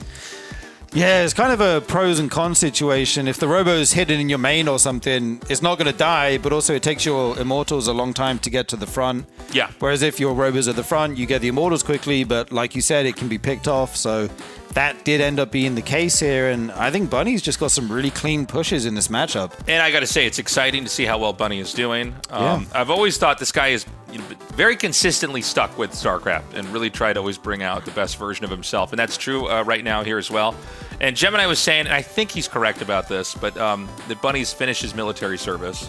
So he's out of that. You can't make money, or you're not allowed to make money outside of, like, I guess whatever the government pays you when you're serving in the Korean military. So you can't be a pro gamer. Yes. So, a lot of people used to say this was like a death sentence for pro gamers. Yeah. Well, a long time ago it used to be, right? The military service used to be like 3 years. Was it 3 years? I think that's crazy. I'm looking at Lucas. 3 years? Yeah, Lucas is nodding. Yeah. If you're like in your 50s service? or 60s. You've done it already? Your military service? Kim Jong attacks us. We're gonna be okay. Protect us. Yeah, I mean, it's a crazy amount of time. But that was like a while ago. Now it's gone down all the way to like 16. I have to look at Lucas when I'm saying this. 16, 18 months around there is the shorter military service time now. Lucas is out. Nah, if I had flat feet, I wouldn't have been be able to do it. I'd be working in the subway station. I would have been doing whatever the easy job is. Yeah. Yeah. But anyway, Bunny is back, and he is looking very good at the video game. Yes, he's back. Well, here's the crazy thing is, like, so when I was young, and especially when I moved out here, there was kind of this attitude of, like, people can't be good as they get older, which is just so dumb, because it's like, why? I mean, I understand, like, eventually you're, like, really old and you're aging, right? But, like, you could, if you're able to type and play reasonably fast and learn, you should be fine. Look at Daigo, man. Yeah, Daigo's a great example. For what is he? Is he 45 now? He's in his 40s, yeah. I remember back in the early Counter-Strike days, there was a player on SK who was like 25, and everyone was like, oh, he's too old now. His reflexes are gone. It's like, no, that's actually not the case at all. No, it like, doesn't make any sense. It's weird. That's his second Oh, building? wow. Like, never see an 18-year-old make a play like that. Yeah, that's an For some reason, experienced old man play that was there. tricky for me to look at. Yeah, those Double both block. eBay, yeah. Double eBay. Very nice. They will get cancelled now. The Nexus is down on the third base. Kind of a repeat on the Protoss side for the early game. We do see it's a one gas opener from Bunny. Going to be going for his CC in the main base this game, as well as that reactor as well. So, this is, in a lot of ways, it looks like this same game from before. Yeah. But, the difference is the command center's in the main this time. How much scouting did Protoss get on this side of the map? Because I was watching the eBay blocks. Does he know? I don't know if he knows yet. No, it looks like he hasn't seen anything so far. He will be sending the Adept across now, so he'll start to get some info shortly. This might look like it's a 1-1-1 on one base. Yeah, it can be confusing if you don't get up there and actually see. You do get to see the add-on on the barracks. Eventually, you have to bring the CC down, so they're going to know, but there is a scary moment there where you're kind of in the dark, right? Yeah. Well, you can get there and be like, oh my god, I'm being dropped or rushed right now, so he's going to see this. And, yeah, I mean, this can set you on a very different trajectory. Okay, so he should know that there's a second... Oh, he actually sees it. Yeah, he saw it. That's crazy. Yeah, wow. I can't believe you got to see that there, but very nice scout for MaxPax. Able to confirm it is a two-base. Nothing crazy is going on. He's not being one-based. And now he'll be confident to go ahead and chrono his Nexus, get his economy online as fast as possible. Now, he doesn't know what kind of 1-1-1 it is post-expand. So it's going to be Cyclone. We'll see what the starport tech is. There's so many different ways to play this. Indeed. These Adepts actually going to take the fight against the Marines, and they're actually going to do very well here for a moment. They would have to get out of here as the Cyclone comes out. Oh, the SCVs get stuck in the main as the depots were raised. A little bit chaotic here in the early game. Where's the Robo? I think it's at the expansion. This is... Yeah, there it is. There it is. Similar spot to last game. Okay, we'll have to keep an eye on that. There's a Raven coming out. We're going to have to catch this perfectly. We're going to keep beating games like this till we get it right. Sturgeon. Yeah. You guys can't see, but Tasteless doing the gamer lean right now. He's so locked in. I'm locked in. I'm ready to go. We're going to understand how this interaction goes perfectly. We'll try. Yeah. So, Raven coming up here. And unless we see a third command center, it is going to be an attack. And honestly, if I were Bunny, I would be doing this game looks so similar to the last one. I would just be doing the same thing again. Yeah, he does have the Cyclone this time, which changes things a bit. You do have a lot of chase down potential. We'll lock onto this Adept, but the Shade will finish, and he will get out of there. Actually gets into the mineral line. Going to force one SCV to run away. Can't quite get one. Yeah, it does see the Raven, though. That's nice to confirm that. Okay, so there's no quick third. Oh, right. Yeah. And so this is basically the two base 4 gate. And so what's funny is like when you see two players moving across the map, like at the same time like this, it's like, well, one of you is wrong. Like, you're not both supposed to be in the middle and fight. So Protoss is going to get to attack first. Oh. Now, the reality is because Terran's sitting on two bases empowering, it's a little bit easier to hold this, but you can still be totally effed up by an attack like this. This is like really hard to deal with. I think this is still a really strong build to this day. Yeah, I think Bunny hit a nasty supply block there at 54 as well. I just suddenly saw 3 depots in production. Now, but here goes MaxPax, just blinks on the tank. So decisive, gets the Cyclone as well. Only a couple Stalkers, or maybe even just one fall here. Couple more SCVs going down. He's going to blink back these Stalkers. MaxPax very committed with this. Got to get some damage done. The Raven flies in, dropping that auto turret as well. Another warp in here for MaxPax, Tasteless. Yeah, he's going to try to come in again. And I mean, one tank, you can kind of disrespect it, and he goes right on top of it. He one-shots it. I think MaxPax actually might be able to snowball this. I mean, we're getting to the point where we're going to have to wait for another tank to come out. It might not ever be enough. He could do another warping round as well if he wanted to.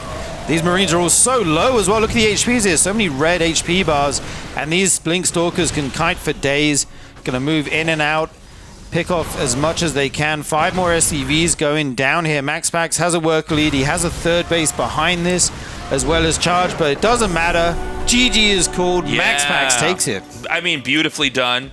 It's. I think that build is always a strong build. I mean, you got to remember, like, that build can kill, people that go for a quick third command center, but, like, he just killed a guy who was basically powering up for a push that was similar to the last game. when you hold that, you need to have like one tank embedded deep in the back of the natural. You need another one like around the ramp, and then one in the main. Right. And when you get those 3 tanks, you know, each tank kind of covers each other, and the stalkers, if they blink in, they just kind of eat too many splash damage hits. But Terran went for a Cyclone Yes. to start. Yeah, and then he got blinked on after the tank. And didn't really seem very impactful at all, to be honest. I'm trying to remember what happened in that Cyclone that game. Well, it ran out, it chased an Adept, which shaded away, and then it went back, and then... Oh, also some Marines were shaved off earlier too. Yeah. You know, this all adds up when you have an Definitely, attack yeah. like that coming to hit. I mean, Terran, it's funny. It's like they are very glass cannony, and so you need like just enough stuff and enough time for all the damage to be dealt, and then it's like there's this power spike and you win. But when you've bled off a couple units here and there, I mean, it's really hard to deal with. And so basically, MaxPax with a punch to the nose comes in and wins that game. I like it, man. Mixing it up. Going aggressive one time. We've saw him defend all night, basically, against Terrans, right?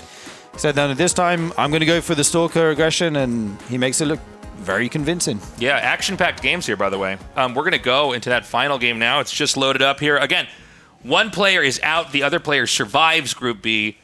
And what's already becoming, by the way, just to kind of recap here, a really unusual lineup of survivors from the round of 16. I mean, Clem's dead, Raynor's dead, Classic's dead.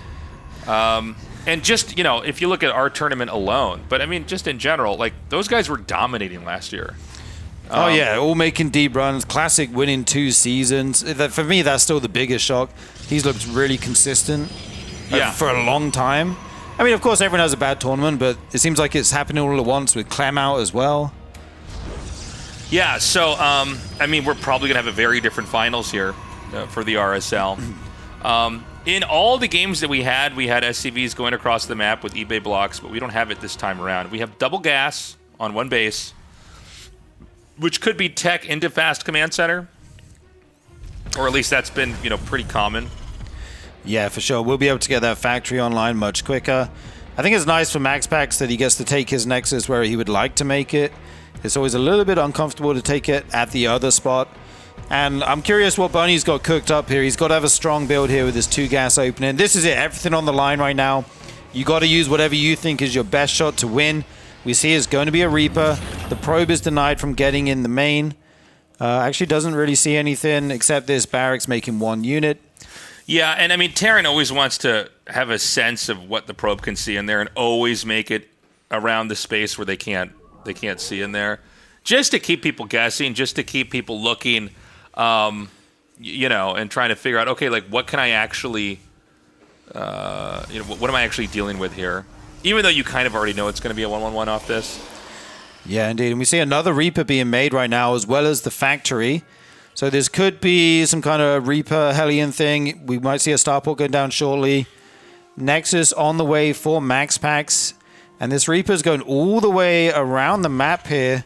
Checking for anything sneaky going on. Make sure there's not a pylon out here on the map or anything crazy like that. Or a probe that he might be able to find. And it is going to be the Hellion coming out of the factory first. Just 1 for the moment, as well as the CC. And, I mean, unsurprisingly, with Twilight Tech, I think MaxPax is kind of go for this kind of root build every time. And this branches into a lot of different types of games here, right? So, game 1, we had him go for a 3rd base, which I don't know if I want to say it was risky, but definitely that's a way you can die to a push, right? Nice kill, by the way, back there. Game 2, he went for the 4-gate Warp Prism, which was, like, crazy popular a long time ago, and it's never really gone away. I mean, sometimes builds trend more than others. But let's see how many gates he's going to get here, or if he gets a 3rd Nexus off of 2 gateways. Yeah, and already he's picked off 1 Adept here. His hand has kind of been shown now. He's making Reapers. He's making a Hellion. MaxPax already has a shield battery at home, starting to get ready for this push. Has a building going up in the wall. We'll have to see if he wants to try and make a full wall here, which is sometimes an option. This next building at the back, though, so it doesn't look to be the case. Will he just YOLO these units through into the main? Looks like he will. 1 Reaper goes down on the way. 2 Hellions get through, though, and let's see it. Where's the probe splits? Where's the probe micro here? You got to deny as many kills as you can on these Hellions. Yeah, he's going to come in here. He's doing, you know, he's not getting that many probes. He's gotten 3. which is like, I mean, obviously any probe kills is good, but I think you want to maybe get a little bit more than this. No third command center here back at home. Still just powering up for the time being. MaxPax at 33 workers to the 27 here of Bunny. So even though Bunny gets worker kills, it's not like, you know, he's out macroing him, at least for the time being. Yeah, I think 4 probes for all those units is not bad at all. You're always going to lose something, right, to Hellions and Reapers in your main. We do see MaxPax going into Blink here. Is kind of tried and tested tech of choice, as well as the War Prism. He'll be able to go across the map. This one adept still being a little bit annoying, seeing if it can do anything with the units in the bunker there, though. Cannot go any further. We'll probably just shade up the ramp, see if there's any info he can get. And he will actually see the tank, which is nice. Yeah, he's going to spot that. Blink almost done as the Raven's going to loop back around. Now, we had the Raven come out last time, and it got some worker kills. It's going to be one of those moments they're both going to hit each other at kind of the same time. And it's just going to be, you know, kind of a remix of what we saw in the last game here. He's going to warp in those Stalkers. Now, how many tanks do we have? We've got 1 in the main, we've got 1 at the natural, and right now that is it. This factory's actually been lifted up, so there will not be a third one on the way. So the Adept's going to shade in on the tank here, and the Blink as well. It takes out that tank instantly. Yeah, and you know, the tanks are not daisy-chained together, although I guess it's... Oh my god, does he notice this? Okay, so the auto turret's getting a lot of kills. For some reason, the probes are kind of being shifted from side to side. It is eventually cleaned up. So he has another... Oh, no, I'm sorry. That's just the tank that was in the main. So, yeah, normally you want to have them kind of connecting to cover each other. But I guess the fear is, what if he just went in the main and looped around that way? But now, you know, there's this kind of destabilized position that Bunny's in where, like, you know, these Stalkers can kind of abuse him. And, you know, we don't have medevacs out yet. And Marines are some of the... If they don't have upgrades in medevacs, they're some of the worst units in the game. Yeah, for sure. We do see 2 medevacs coming out at a time now for Bunny, so he will be able to heal his units. This Observer in a nice spot here in the main. Kind of sees everything that's going on. Very annoying Observer to have in your base. And the tech of choice here going to be Storm for MaxPax on the back of this. Getting his third base, adding on more gates and charge. Just going to try and keep Bunny home for as long as he can while he gets his tech and base up here. I really like MaxPax's tech. I don't know if Terran can push right now. You know what I mean? Like, this is... I guess maybe you kind of have to go for it. Yeah, I think you have to try and make something happen without... yeah, this Raven's here, still here being annoying. 2 auto turrets at a time. With the shield battery, though, that's going to help out a lot to reduce the kills. And, yeah, Bunny's just going to go for it. I think stimming forward here, going to take out 1 Stalker. That's a good start. Concussive Shell's almost finished. And it looks like Storm will just be done in time if he chronos it here. It is crazy how fast you can get Storm once it started. Yeah. Like, this is going to be done, like, right when he gets there. Does he have Templars ready? I don't see any right now. Oh, he has 2 Templars. They're up there in the corner. Storm's just about to finish, and just in time there. That was down to the razor wire. Just finished in time to hit that bio. Everything's kind of low now in the orange and red. Does Bunny want to push the issue here? He's getting a 3rd CC behind this. Yeah, you know, Bunny doesn't want to overextend. He does have plans for a longer game if it goes there. Bunny is going to kill that 3rd CC. Yeah, MaxPax just gives it up. Yeah, he says, you can keep it. He does snipe the tank. So this is like a really tight, low econ, powery slugfest of a game right now. The question is going to be, like, who can get a 3rd base and keep the other one off of it? Because I still think Terran's... Now that Terran's going to run back home, Terran's going to have a much more sizable army. Storm, at this phase of the game, I think is better defensively than offensively. I don't feel like you're able to do as much. I guess you could Storm drop. That's always pretty good. Yeah. Especially when you've got a guy stuck on 2 bases because, like, all the workers are there. This Prism's actually out in the open. Going to try and pick it off. It will go down. That's a big pick off for Bunny. But meanwhile, the rest of the Protoss force is coming to the natural here. And Ghosts are on the way as well. He needs these to get some big EMP offs on these High Templar. Otherwise, Storms could be crazy right now. Yeah, he's going to keep trying to push in here. Some nice Storms. The thing is, there's this army at the flank. Yeah. And I just don't know, you know, there's not enough of anything other than these Stalkers that, like, you're not going to have, like, a weak side where, like, infantry are going to flank you. But now there's more Zealots coming down, which kind of makes that a little bit more doable. I almost feel huge like... EMP. Okay, Bunny's going to try to come in again. I feel like he's really underutilized this left flank. And now everything that's on the right flank here for MaxPax has been thinned out. Okay, this is it, man. It's now or never. He's going to come from behind, but the Templars are zoning really well. Yeah, this flank feels so late here from Bunny. All those units were over there for a long time. Finally, they do come in, but is it too late? MaxPax actually just powering through. Still has a ton of High Templar left. Going to make 2 of them into an Archon here. And the Terran army just falls. MaxPax just John Wicks his way into the natural base and wins the game. Really impressive attack there. I think that group that was onto the side... I'm so confused about that. I think he at least had to do a fake out. Yeah. You have to at least bait the storms, especially with Storm as it is now, because it's there forever. Right. You know, how long is Storm out for now? Just forever. Literally a day and a half. Yeah. Like, you know, it's like, how long has the universe been around? Like, we don't know. We can't understand we can't that, measure right? it. Yeah. We're human beings. We only know it's like, you know, time in a certain way. So, I mean, you know, you don't bait out those storms. You're not able to actually get in any meaningful way and get a surround. By then, the other Zealots were warped in. They came down. Right. And there was nothing that Bunny could do. Yeah, I can't believe MaxPax just sacked his third and then walked across the map and won. It's kind of a wild series of events there, but he does clutch it out. In the end, MaxPax and Rogue will be the 2 players advancing out of Group B. Bunny and Clem, very surprisingly, will be eliminated. Yeah, what a day of games. Yeah. MaxPax moving on. Not too shocked about that, but Rogue surviving, that's exciting. So we've got, you know, so far, 2 Protosses from Group A. Group C that we did last week is going to be a Protoss and a Terran, and then we got a Zerg and a Protoss. Okay.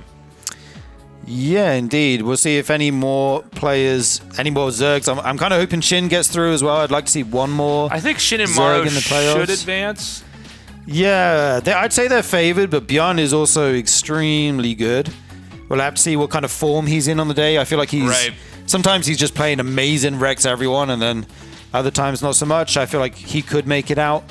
But Mario definitely the favorite in that group, I would say. Yeah, I think he just advances. So if you're watching, you can always join us live. We are on the weekends in the evening time here in Korea.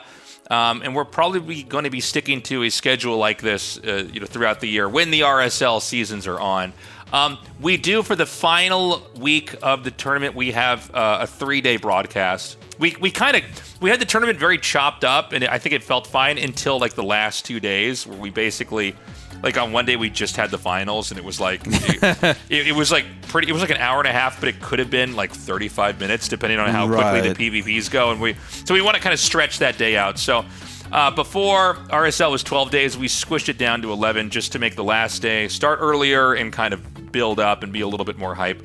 Anyways, the schedule is there, and we hope you join us. We are so lucky to be sponsored by, and guys, don't worry, I've been working out so I can pick up the heavy box set, put me on camera. Oof, big, strong arms. Look at those big gamer arms. Big, strong arms. Bringing out the StarCraft tabletop miniatures game. You guys probably saw me unboxing Zeratul on the break. They've sent us this giant set as well. This is the 2-player set. And honestly, this product is so cool. Like, it is... You know, Blizzard has some of the highest standards for like who's allowed to touch their products. These guys make the best tabletop miniatures games in the world. They're the premier makers of it. It feels premier. It feels kind of loyal to the game. You know, like a very it's true. I mean, good depiction of all the characters. Yeah, artistically, I mean, it is very much of the StarCraft universe, and we're just grateful that they came and sponsored us. So check them out. Pre-sales are online. Pre-orders are live. How is that different from pre-sales? Okay, he doesn't know. All right, I was just checking. All right, so go to their website. They've actually got other stuff for other games. Everything on there's cool. You know what else is also cool, Tasteless? Cool? Well, the Patreon, man. Check it out at patreon.com/revivesc2. Thank you so much to everyone who's signed up already. You guys are what are making the RSL happen. There's a bunch of different tiers there for your needs. You can vote on the players, the maps, whatever else you like. There's also a free tier if you just like to get an email or two about what it is we're doing. It's a free tier, but you don't get to be a unit. You don't get to be a unit. Tier is $5. All right, you want to be a unit, you at least got to pay up. Okay, that's not everything in this world is free. The Immortal tier. It should be the Destructible Rocks tier. Yeah, that's right. The free tier. We got to be careful. There's not that many immortal spots, guys. You saw how quickly those Robo Bays were killed in those 3 games. All right, so get those fast. We've got merch on my web site, my merch website, tastelessthreads.com. We got a whole bunch of stuff on there. It's RSL merch. There's Tasteless and Artosis related merch. There's esports merch, everything. So. Check it out. I mean, we've lost our minds with the merch site. We're basically, you remember the band Kiss, okay, and all this stuff. That's basically what we've turned into, okay. We're trying to be the insane clown posse of esports events, okay. Like we're gonna have so many different things on there. You got to collect them all. We need you guys to join our YouTube, and this is actually the most important mission, okay. You need to go and subscribe. You need to comment. You need to like the videos because the YouTube, it's not growing as fast as we would like. I think just because most of the StarCraft 2 content that was on YouTube was there, when the game came out or has been there for over a decade. And so, YouTube, it's funny. Like I've got my own personal YouTube. You guys can follow as well. It's just TastelessTV on YouTube. You start out and it feels small and it's like, oh, how do you build this thing? And it's like a garden. You got to kind of water and give it sunlight. And then over time, it can eventually, really balloon out into something massive. So consider joining us on our goal to get this spread around on YouTube. Yep, and you also got all the VODs over there as well, spoiler-free. Yes, spoiler-free. Organized. Don't worry, there's nothing in the thumbnail that's going to give it away. Yes.